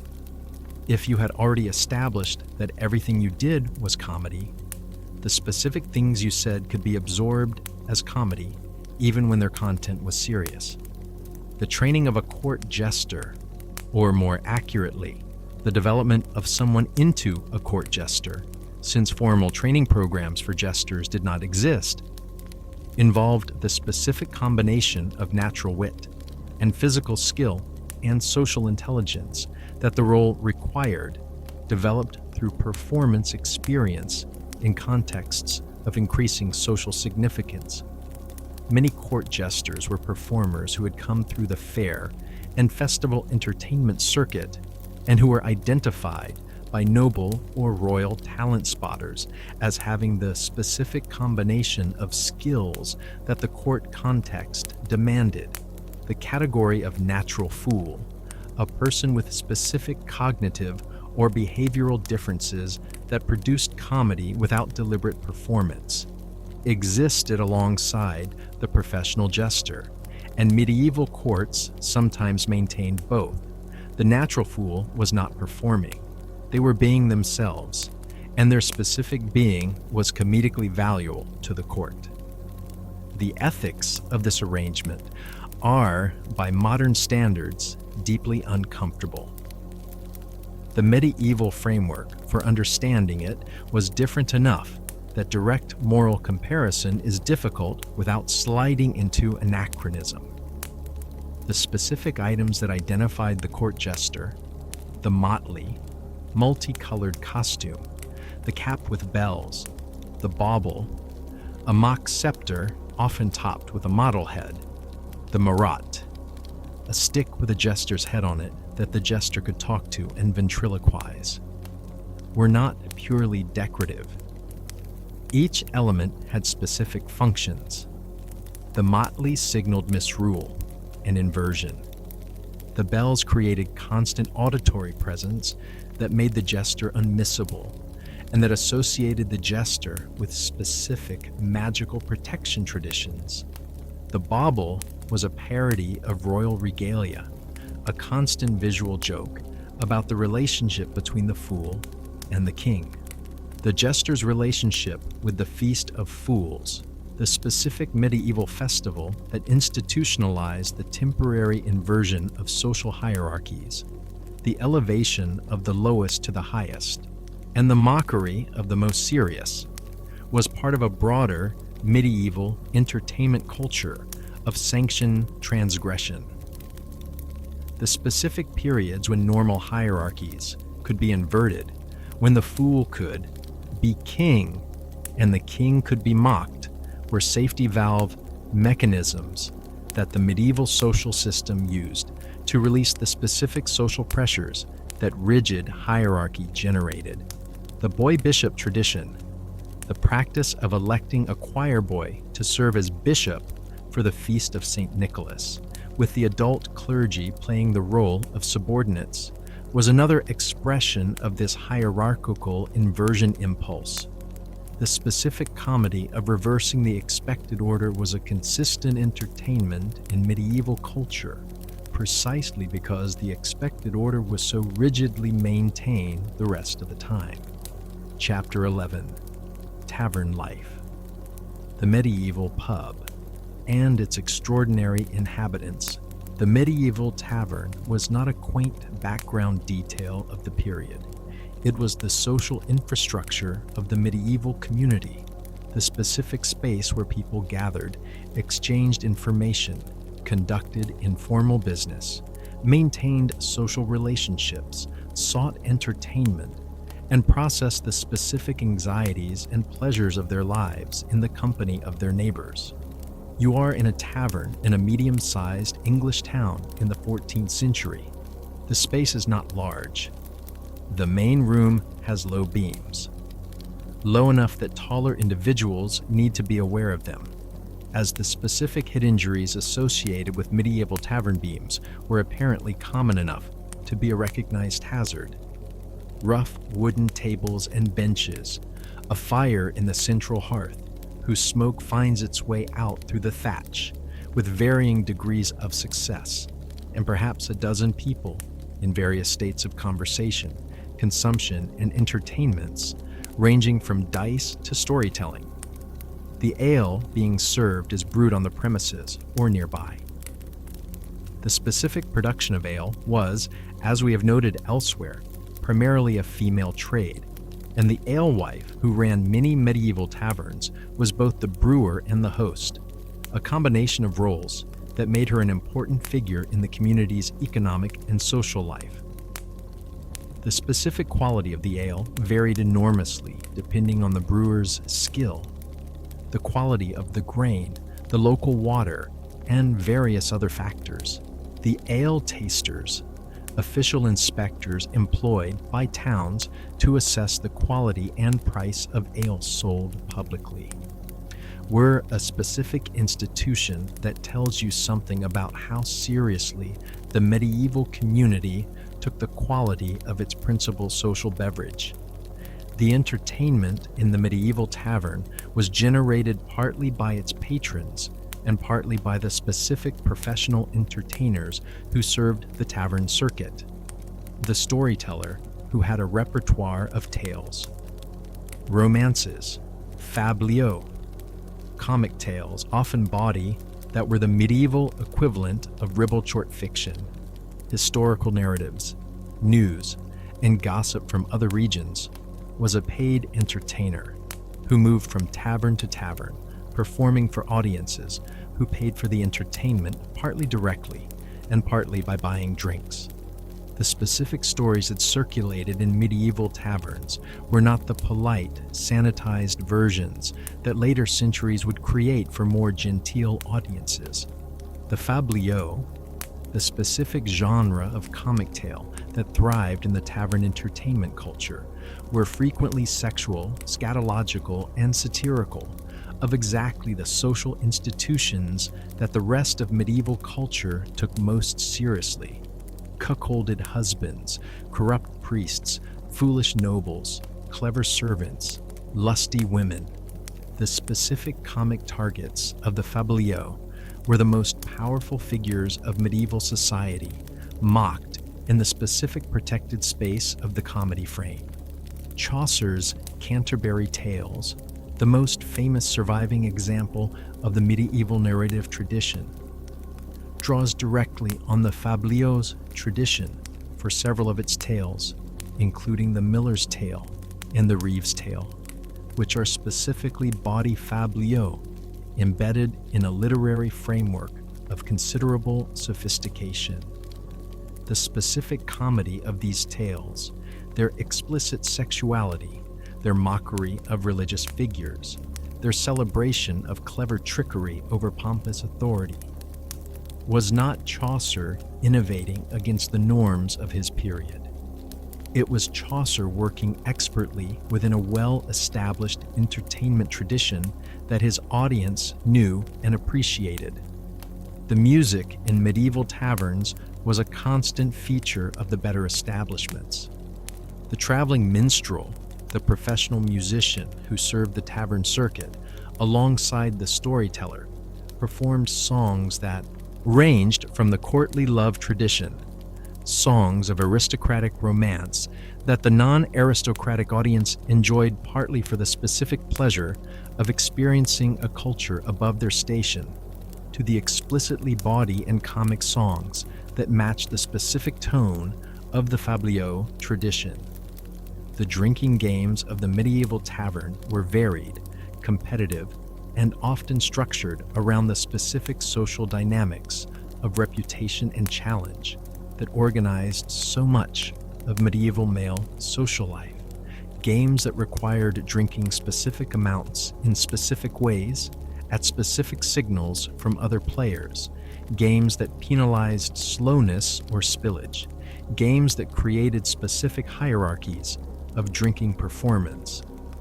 These were the specific social technologies of medieval tavern culture, creating the shared context of competitive consumption that built specific social bonds and produced specific social dynamics.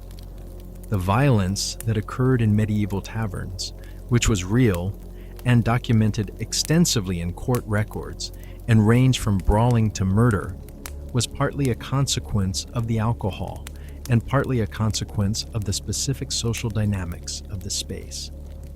The tavern was a place where men of similar social standing interacted without the specific hierarchical controls that other social spaces provided.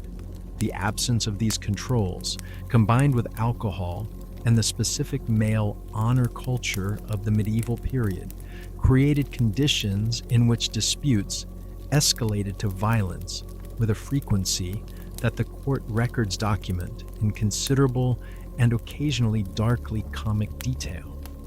The specific weapons that appeared in tavern fights, the fact that many medieval men carried knives as everyday tools, that various other implements within the tavern were available for improvised use, that the specific physical spaces of the tavern, the low beams, the fire, the narrow spaces between tables, created specific hazards during a fight, contributed to the specific lethality of tavern violence when it occurred. But the violence was exceptional. The routine was not violent. The routine was people drinking, talking, laughing, playing dice, listening to music and stories, maintaining the social relationships that the tavern's specific regular clientele had built over years of shared space. The medieval tavern was, above all, a social institution, and the entertainment it provided was primarily the entertainment of sociality itself. Chapter 12: Mystery and Miracle, Religious Entertainment and the Sacred Strange. The medieval world did not draw the clean line between sacred and secular that modern people tend to assume. The religious and the entertaining were not opposite categories, they were overlapping ones. And the entertainment that surrounded religious occasions was often as elaborate, as physically spectacular, and as crowd-pleasing as any secular entertainment. The pilgrimage deserves specific attention as an entertainment category because the modern image of pilgrimage, solemn, devoted, physically demanding, is accurate but incomplete. Pilgrimage was all of these things, and it was also an opportunity for travel, for social mixing, for seeing the world beyond the village, for experiencing the specific excitement of collective endeavor, and for the various entertainments that the infrastructure of the pilgrimage route provided. Chaucer's Canterbury Tales frames its entire narrative as pilgrimage entertainment, the specific social entertainment of a group of pilgrims telling stories to each other on the road. And this framing is both realistic and revealing. Pilgrimage groups told stories, they sang, they played games, they argued, they drank at the specific inns and taverns that served the pilgrimage routes with the same commercial attentiveness that modern highway rest stops serve modern travelers. The shrine at the destination, Canterbury, Santiago de Compostela, Rome, Jerusalem, and dozens of regional shrines, was surrounded by a commercial and entertainment infrastructure of considerable sophistication. The sellers of pilgrim badges, the vendors of relics, both authentic and very much not. The specific entertainers who served the concentrated audience of pilgrims, the tavern keepers and food sellers. All of these made their living from the specific economic opportunity of the concentrated population of people who had traveled, sometimes great distances, to reach the shrine. The specific miracles attributed to the shrines, the healings, the visions, the specific supernatural events that justified the pilgrimage and sustained the shrine's commercial operation were a form of entertainment in the sense that they were compelling narratives that drew large audiences and generated specific emotional responses. The collection of miracle stories associated with major shrines, the miracles of Our Lady, the various collections of saints' miracles, were read, recited, and circulated as compelling narratives that combined theological content with the specific narrative excitement of the miraculous. The liturgical drama, the specifically religious theatrical performances that developed within the church's own ceremonial practice, was one of the most significant entertainment traditions of the medieval period, and it led directly to the mystery play tradition we discussed earlier. The specific beginnings of Western theatrical drama are in the medieval church's practice of adding dramatic elaboration to specific liturgical moments. The Easter sequence of the Quem Quaeritis, in which the three women coming to the tomb encounter the angel, was expanded over time from a liturgical trope into a brief dramatic scene, and from a brief dramatic scene into an extended theatrical performance. The expansion of liturgical drama into the full mystery play cycle was not a corruption of religious practice by secular entertainment impulses. It was an attempt, successful in many respects, to make religious narrative vivid and accessible to an audience for whom Latin liturgy was not fully comprehensible.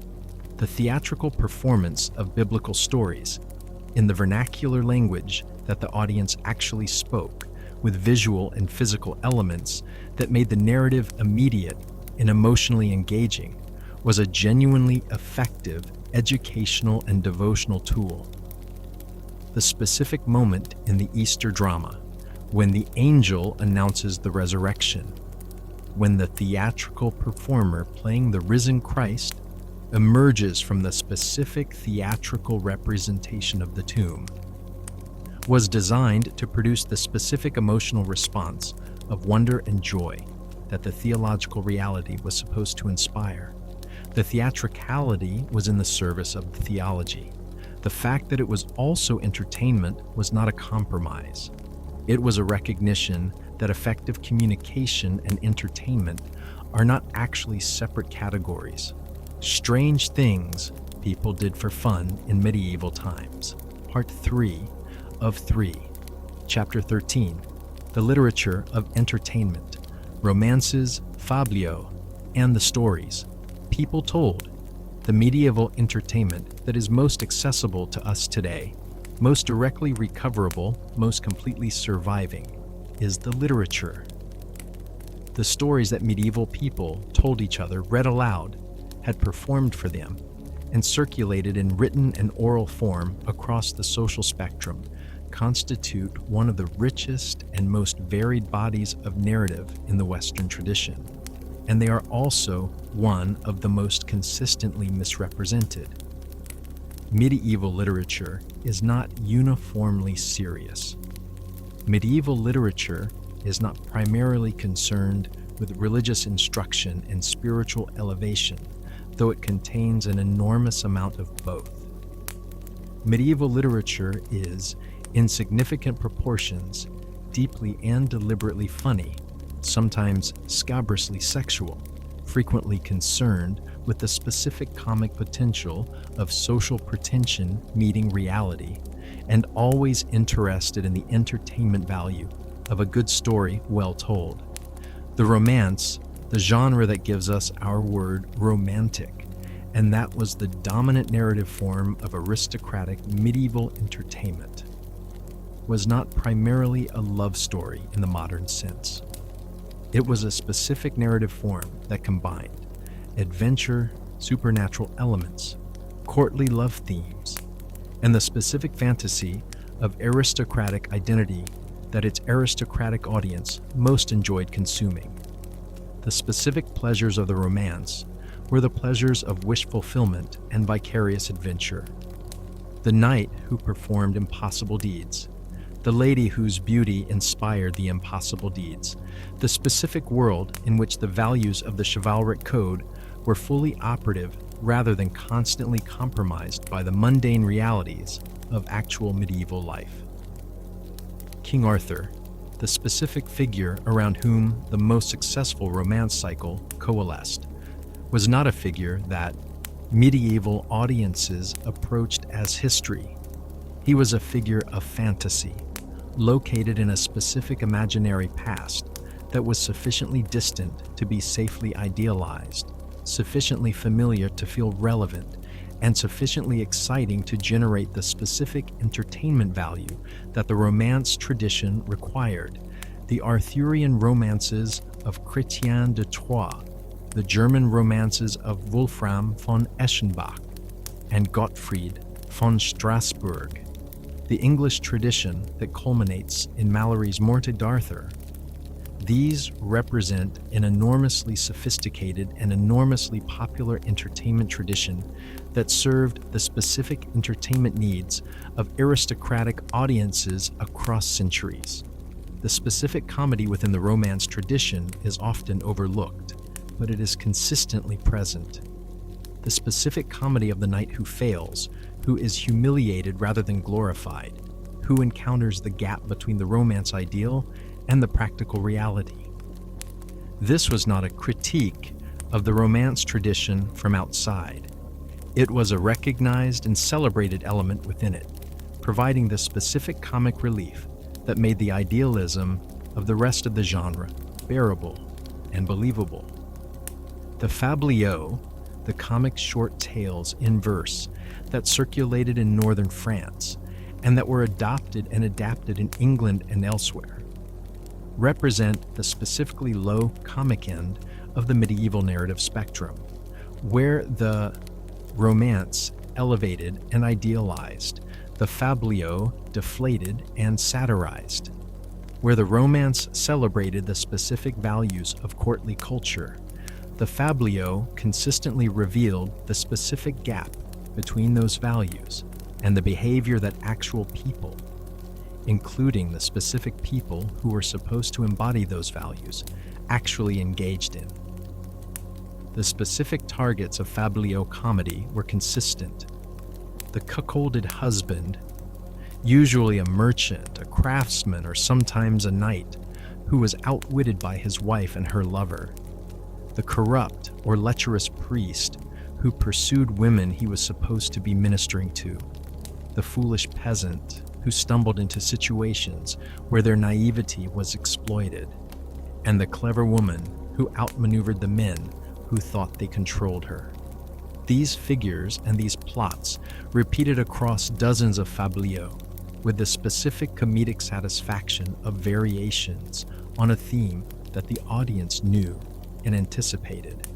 The reading aloud of literature, in court, in noble households, in educated clerical contexts, was a performance art in ways that modern silent reading doesn't preserve. The specific skills of the medieval reader aloud, the modulation of voice, the timing of dramatic moments, the specific physical performance that accompanied the vocal performance, were recognized and valued. Reading aloud to an assembled audience was entertainment, and the specific performer who did it well was providing genuine entertainment value, not merely information transfer. The hagiography, the specific genre of saints' lives, occupied a curious position between religious instruction and entertaining narrative that reflects the medieval refusal to separate these categories. The specific narrative pleasures of saints' lives, the exotic settings, the supernatural events, the dramatic conflicts, the specific violence of martyrdom, were recognized and exploited by the writers of hagiography with a consistency that suggests genuine awareness of entertainment value as a tool of religious communication. The life of Saint Christopher, the giant who carried Christ across a river and discovered the child was heavier than the weight of the world, was a story before it was a theology. The life of Saint George, the dragon slayer who became the patron saint of England, was a heroic adventure narrative before it was a devotional text. The specific entertainment value of these stories was inseparable from their religious function, and medieval writers understood this without apology. Chapter 14. The Carnival. When the world turned upside down.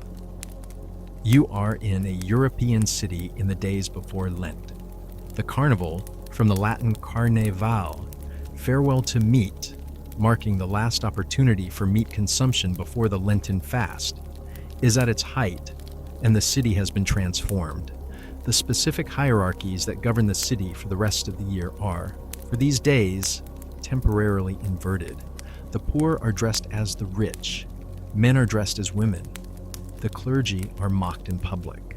Performances.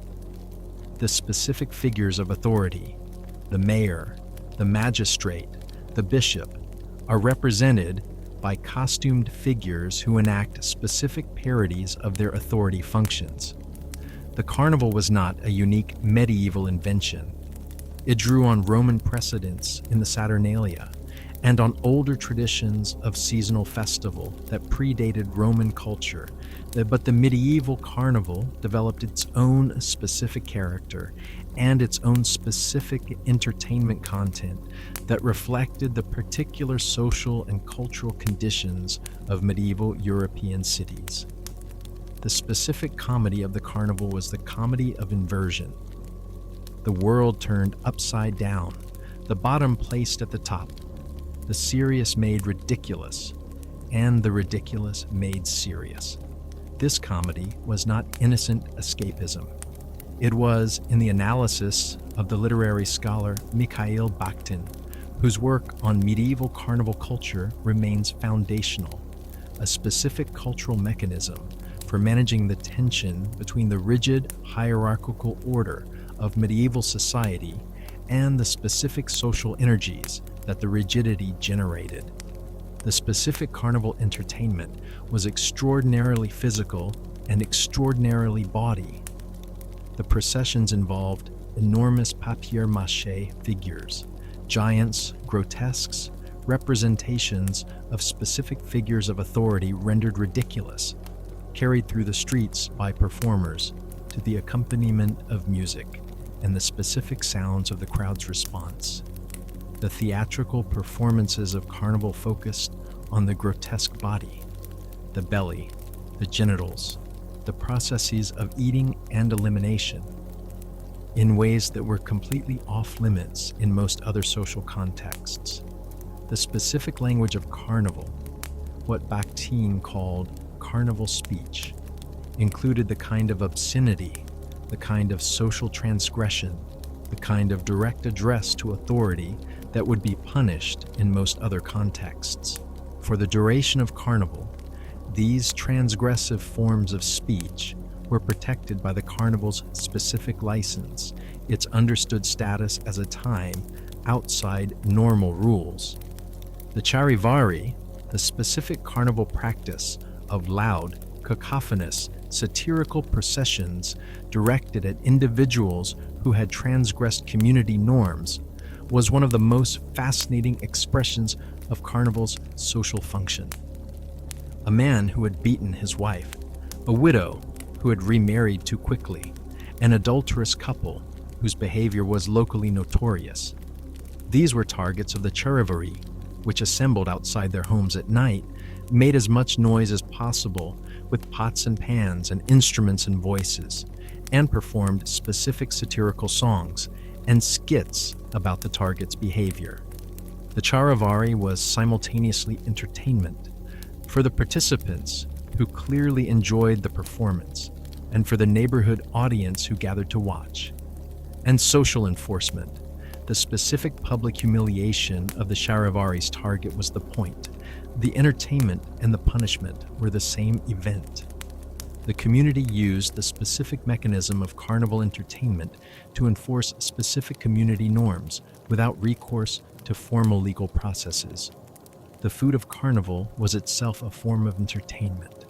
The specific excess of the pre-Lenten feast, the enormous consumption of meat and fat and rich foods before the specific austerity of Lent, was a performance of abundance that was simultaneously a practical act, consuming what would be forbidden, and a theatrical one, demonstrating the capacity for excess before the demonstration of restraint. The specific end of carnival, the specific moment when the festivity concluded and Lent began, was itself theatrical. The figure of carnival was typically represented as a fat man on a barrel, stuffed with meat and wine, who was tried, convicted, and executed in effigy at the specific moment when the festivities ended. This theatrical execution was the boundary marker between the time of license and the time of restraint, between the topsy-turvy world of carnival and the restored hierarchy of the ordinary year. The carnival's relationship to the church was, like so many aspects of medieval popular entertainment, complicated. The church officially disapproved of the carnival's excesses, the specific immorality, the specific mockery of religious figures, the specific physical comedy of the body that carnival reveled in. But the church also accommodated carnival precisely because it understood, at some level, that the specific social functions the carnival served, the pressure valve of licensed transgression, the periodic inversion of hierarchy that made the hierarchy's restoration feel fresh, rather than merely constant, were functions that the social order needed. The specific timing of carnival, immediately before Lent, the most demanding period of the church calendar's penitential cycle, was not coincidental. The structure of indulgence followed by restraint, of feast followed by fast, of carnival followed by Lent, was a complete system in which each element required the other to function properly.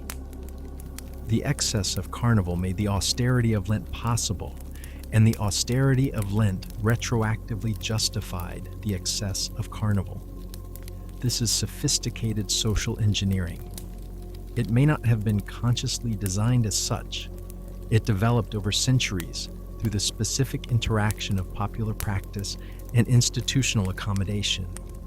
But it worked, and its working tells you something important about how medieval culture managed the specific tensions between the ideals it professed and the human reality it actually contained.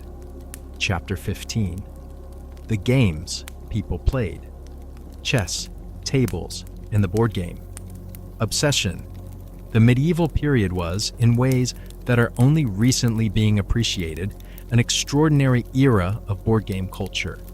Not despite the period's reputation for grim piety, but in some ways because of the specific culture that piety produced, a culture in which the intellectual dimensions of play were taken seriously, in which games were seen as exercises for the mind, as well as entertainments for the leisure hour. Chess was the prestige game of the medieval period, the game that aristocratic culture most celebrated, most theorized about, most used as a metaphor for other activities, and most consistently played.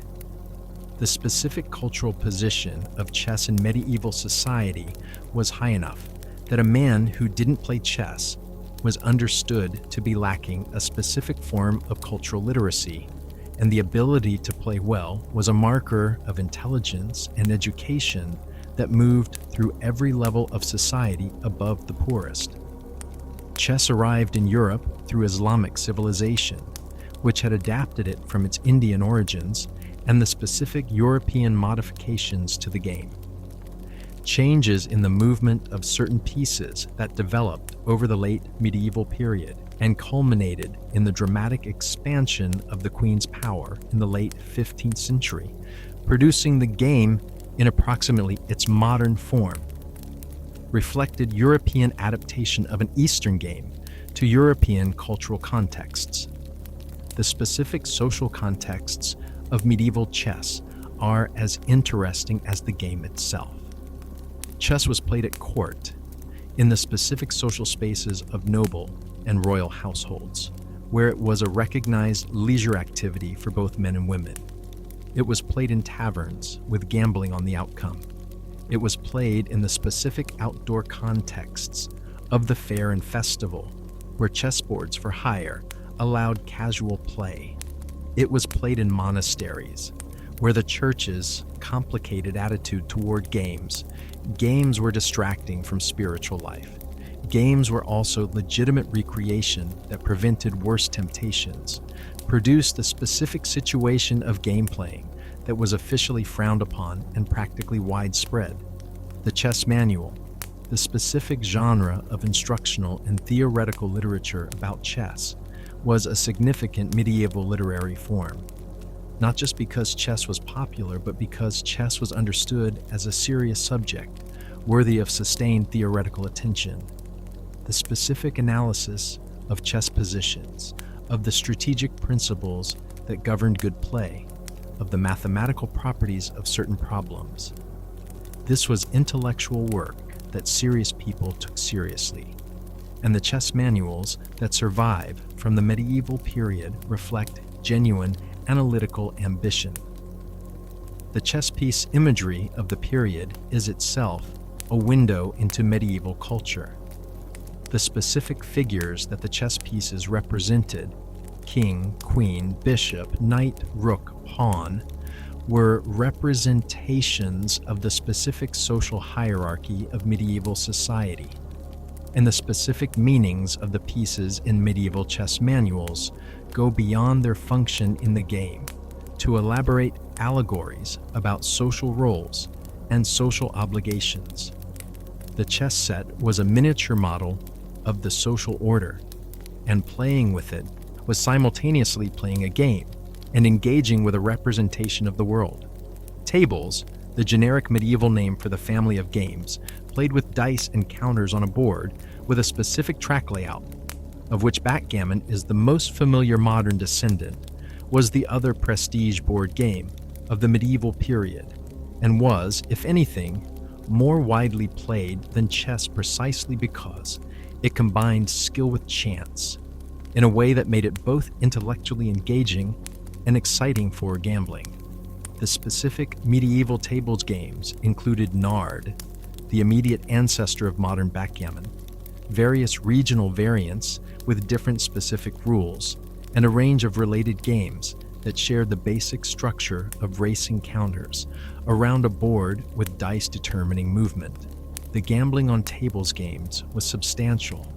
The specific combination of skill and chance that tables provided made it ideal for betting, because both the winner and the loser could attribute the outcome to a combination of their own play, and the dice making the specific social management of winning and losing somewhat easier than in pure chance games.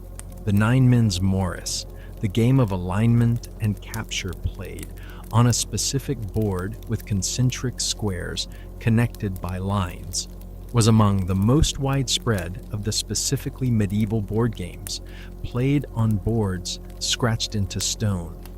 Archaeological examples have been found carved into cathedral cloister floors, which tells you something both about the game's ubiquity and about the specific activities that occupied cathedral stonemasons during slow periods and into wooden surfaces across Europe.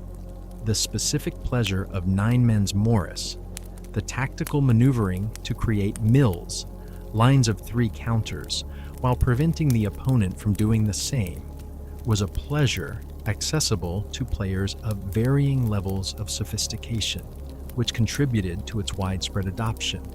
It was not as intellectually demanding as chess, and it did not have the specific chance element that made tables ideal for gambling, but it occupied a middle space that made it suitable for a wide range of social contexts. The children's games of the medieval period, documented in manuscript illustrations, described in texts, and implied by the specific archaeological finds of toy-like objects, were recognizable versions of the games that children play today. Marbles, spinning tops, hoops, ball games. The specific games that children play in conditions of mild boredom and social interaction have apparently not changed substantially across 8 centuries, which is either a heartwarming observation about the universality of human play, or a somewhat sobering observation about the limits of human creativity. Probably both. Chapter 16. The Fog. How Vikings navigated and survived. The specific lethal danger of the North Atlantic's most underrated weather. The fog arrived without announcement, not the fog of the romantic seascape painting, not the specific atmospheric soft focus that the maritime artist deploys to make the sea look melancholy and beautiful and safe to contemplate from the shore. The fog of the North Atlantic in the specific latitude band of the North Atlantic routes was the specific practical emergency of the total visibility loss in the open ocean environment, where the specific navigational consequence of not knowing where you were included, the specific lethal possibility of the cliff face, or the reef, or the ice sheet, that was the distance of the current sea speed multiplied by the time until impact. The North Atlantic fog was not the thin, drifting mist of the warmer coastal waters. It was the specific, dense, cold, saturating fog of the cold water environment. The fog produced when the relatively warm, moist air of the Atlantic weather systems moved over the cold surface water of the specific cold current areas that the Norse routes crossed. The warm air cooled against the cold water surface, the moisture condensed, and the visibility dropped from the miles-wide horizon of the clear day to the specific, terrifyingly abbreviated distance of a few meters that the dense North Atlantic fog produced. The fog had a temperature. This is the specific thermal dimension of the fog encounter that the standard account of the navigation emergency tends to omit. The fog was cold, colder than the air before the fog arrived, because the fog was the one product of the air cooling against the cold water, and the specific air temperature within the fog was the temperature of the air that had been cooled to its dew point and below. The sailor who had been managing the thermal challenge of the cold, clear day was now managing the thermal challenge of the cold, saturating fog that was adding the specific moisture deposition of the fog droplets to the already wet clothing and the already cold skin of the person who had been managing the crossing's thermal demands for the hours before the fog arrived. The fog droplets were not rain, not in the specific physical sense of the precipitation that fell from the sky and could be partially managed by the angle of the body and the coverage of the outer garment. The fog was the suspension of the tiny water droplets in the air itself, the specific omnidirectional moisture that deposited on every exposed surface, regardless of the surface's orientation relative to the sky.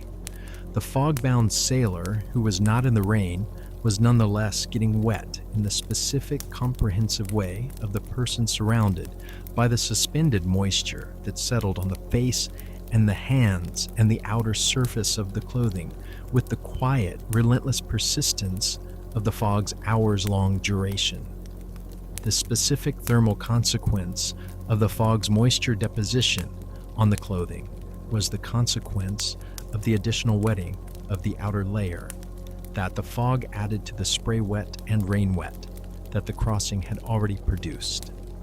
The outer wool garment that had been managing its water-shedding function through the crossing's spray and rain was now being challenged by the fog's specific fine droplet deposition that the wool's surface tension could partially resist, but could not entirely exclude when the fog persisted for the hours that the North Atlantic fog systems produced. The fog-saturated outer layer was the layer whose insulating performance was declining toward the wet wool baseline, and whose additional wetting was adding the specific, progressive thermal challenge to the already demanding crossing. The navigation in the fog was the navigation without the primary tools that the Norse navigator relied on.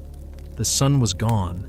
The specific azimuth reference of the sun compass was unavailable in the specific zero visibility conditions of the dense fog.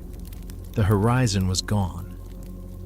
The specific visual reference that the experienced navigator used to assess the vessel's heading by the angle of the stars, and the sun was gone with the visibility that the fog had eliminated.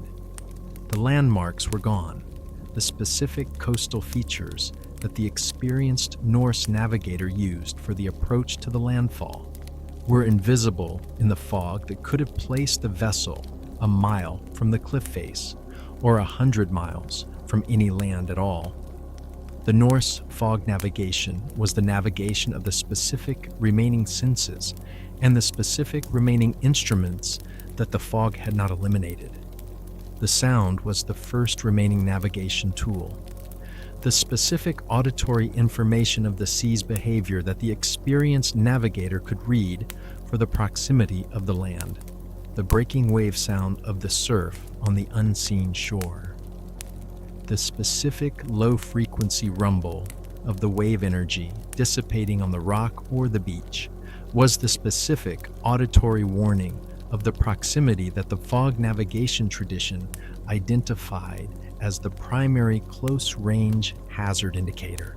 The navigator who heard the surf was the navigator who was dangerously close to the land and who needed the immediate course change response of the person who had just received the most urgent possible navigation information.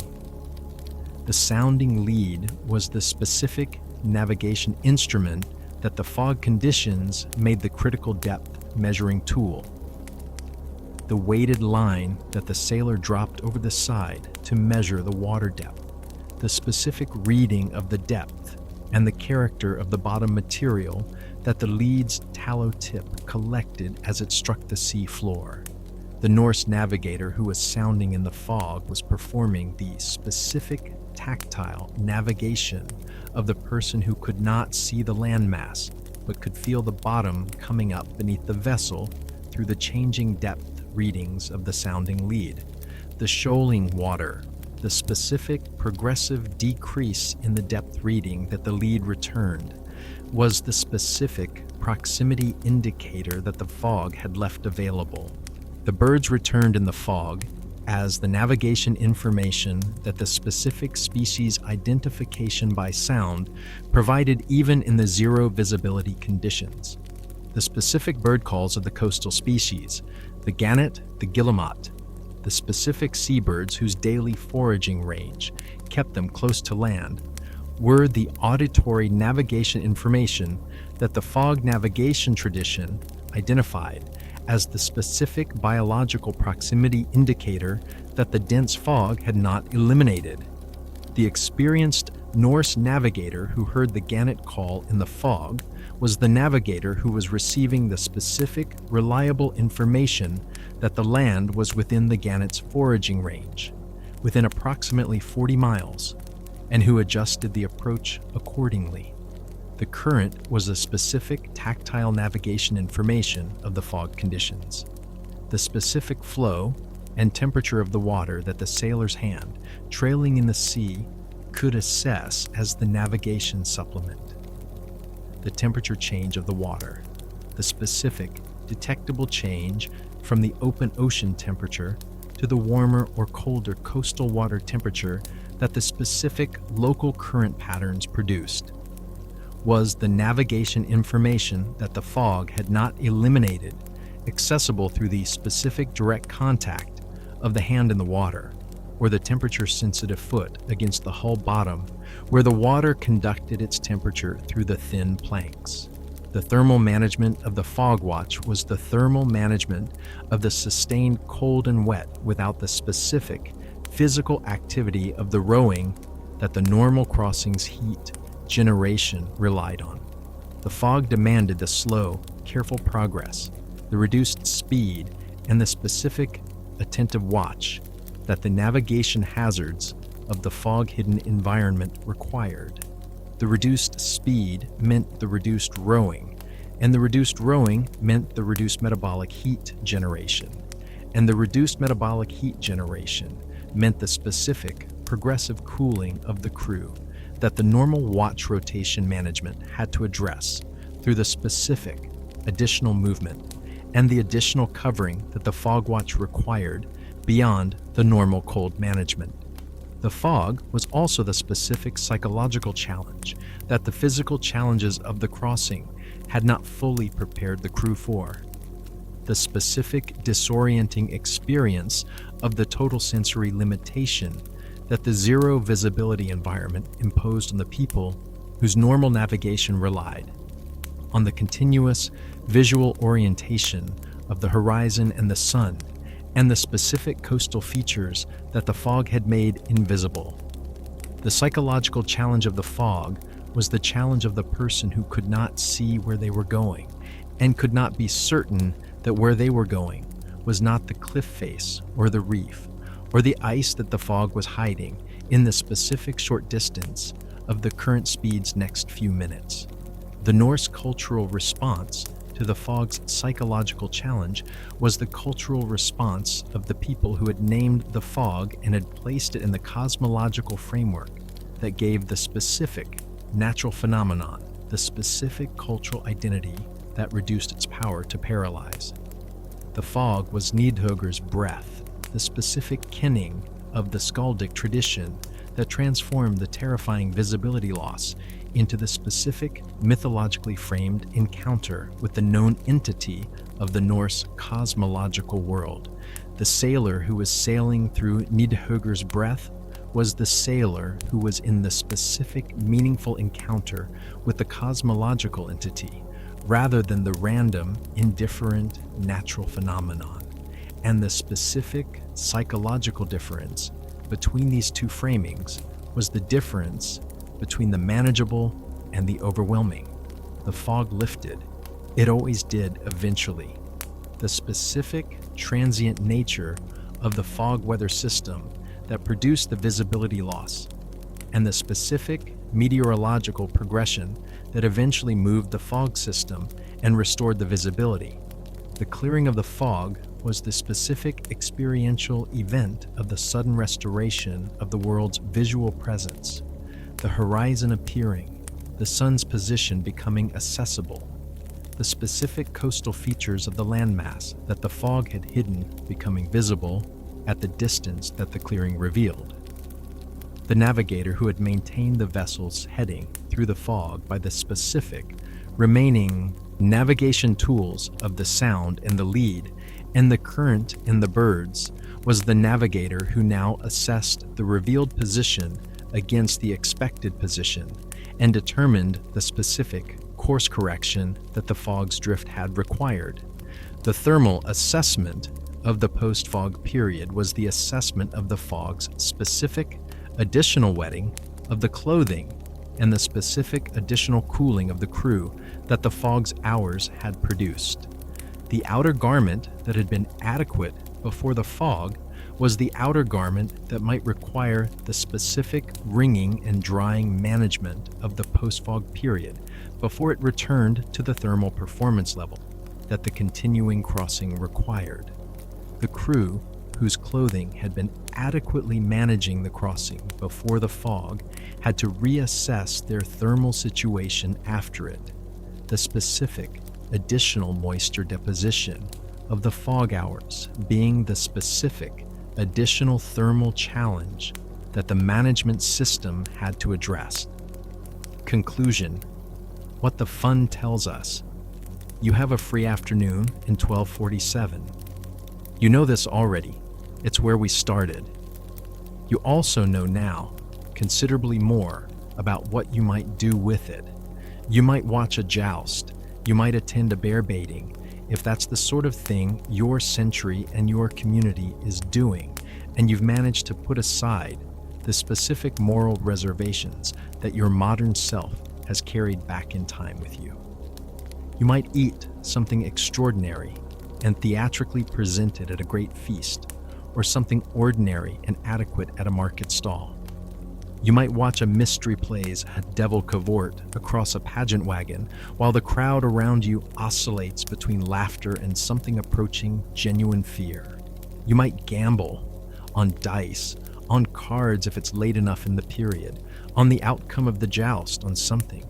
You might dance until the priest who's been watching from the edge of the square decides enough is enough and tells you to stop, at which point you would stop, look appropriately chastened, and resume as soon as he left. You might listen to a storyteller in a tavern tell a fabliau about a merchant whose wife made him look ridiculous, or a romance about a knight who did impossible things for a lady, and you would laugh at the first and be thrilled by the second, and you would understand in your bones why both of these genres had existed for centuries and would continue to exist for centuries more. Here is what the entertainment tells us about the people who practiced it.